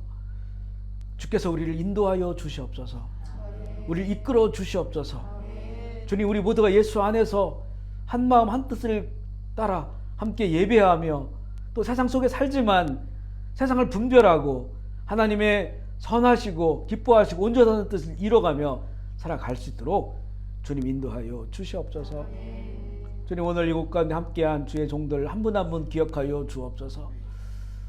그들의 심장이 예수 그리스도의 심장이 되게 하여 주시고, 우리의 삶 가운데 그리스도의 흔적을 가지고 살게 하여 주시고, 주님 또한 우리도 또 가르쳐야 될, 또한 예수의 제자를 삼아야 될 자들에게는 우리에게 지혜를 주셔서 잘 가르칠 수 있도록 주님 도와주시고, 우리가 선포할 때마다 하나님 나라의 역사가 일어나게 하시고, 선포할 때마다 고통당하는 것들이 회복되게 하여 주시옵소서. 그래서 주님의 참 제자로, 우리도 참 제자가 되게 하시고, 또 많은 사람들을 주님의 제자로 이끄는 데 쓰임받는 하나님의 사람들 되게 하여 주시옵소서. 오늘도 주님 귀한 이 초소를 허락하셔서 이곳에서 함께 찬양하며 말씀 나누게 하시니 감사합니다. 하나님, 이 기업 가운데, 헤세드와 보리솥 기업 가운데 주께서 하나님의 나라의 소망을 주시옵소서. 주님, 이 기업 가운데 주께서 인도하여 주시고 한 걸음 한 걸음 하나님의 뜻이 이루어지게 하여 주시옵소서. 함께 일하는 자들이 주님을 바라보게 하여 주시고 머리 되신 주님의 뜻에 따라서 함께 반응하며 움직일 수 있도록 주여 인도하여 주시옵소서. 현지인 스태프들에게도 복을 내려주시고 이 가운데 풍성한 은혜를 누리게 하여 주시옵소서. 주님, 이곳이 또한 기업이오니 주께서 많은 사람들이 오고 가게 하시고 칭찬받는 기업 되게 하시고, 또 그 주께서 주신 수익으로 하나님의 나라를 일군 데 쓰임받는 하나님의 귀한 사업의 현장이 되게 하여 주시옵소서. 모든 영광과 존귀를 주 앞에 올려드리며 우리 구주 예수 그리스도의 이름으로 기도합니다. 아멘.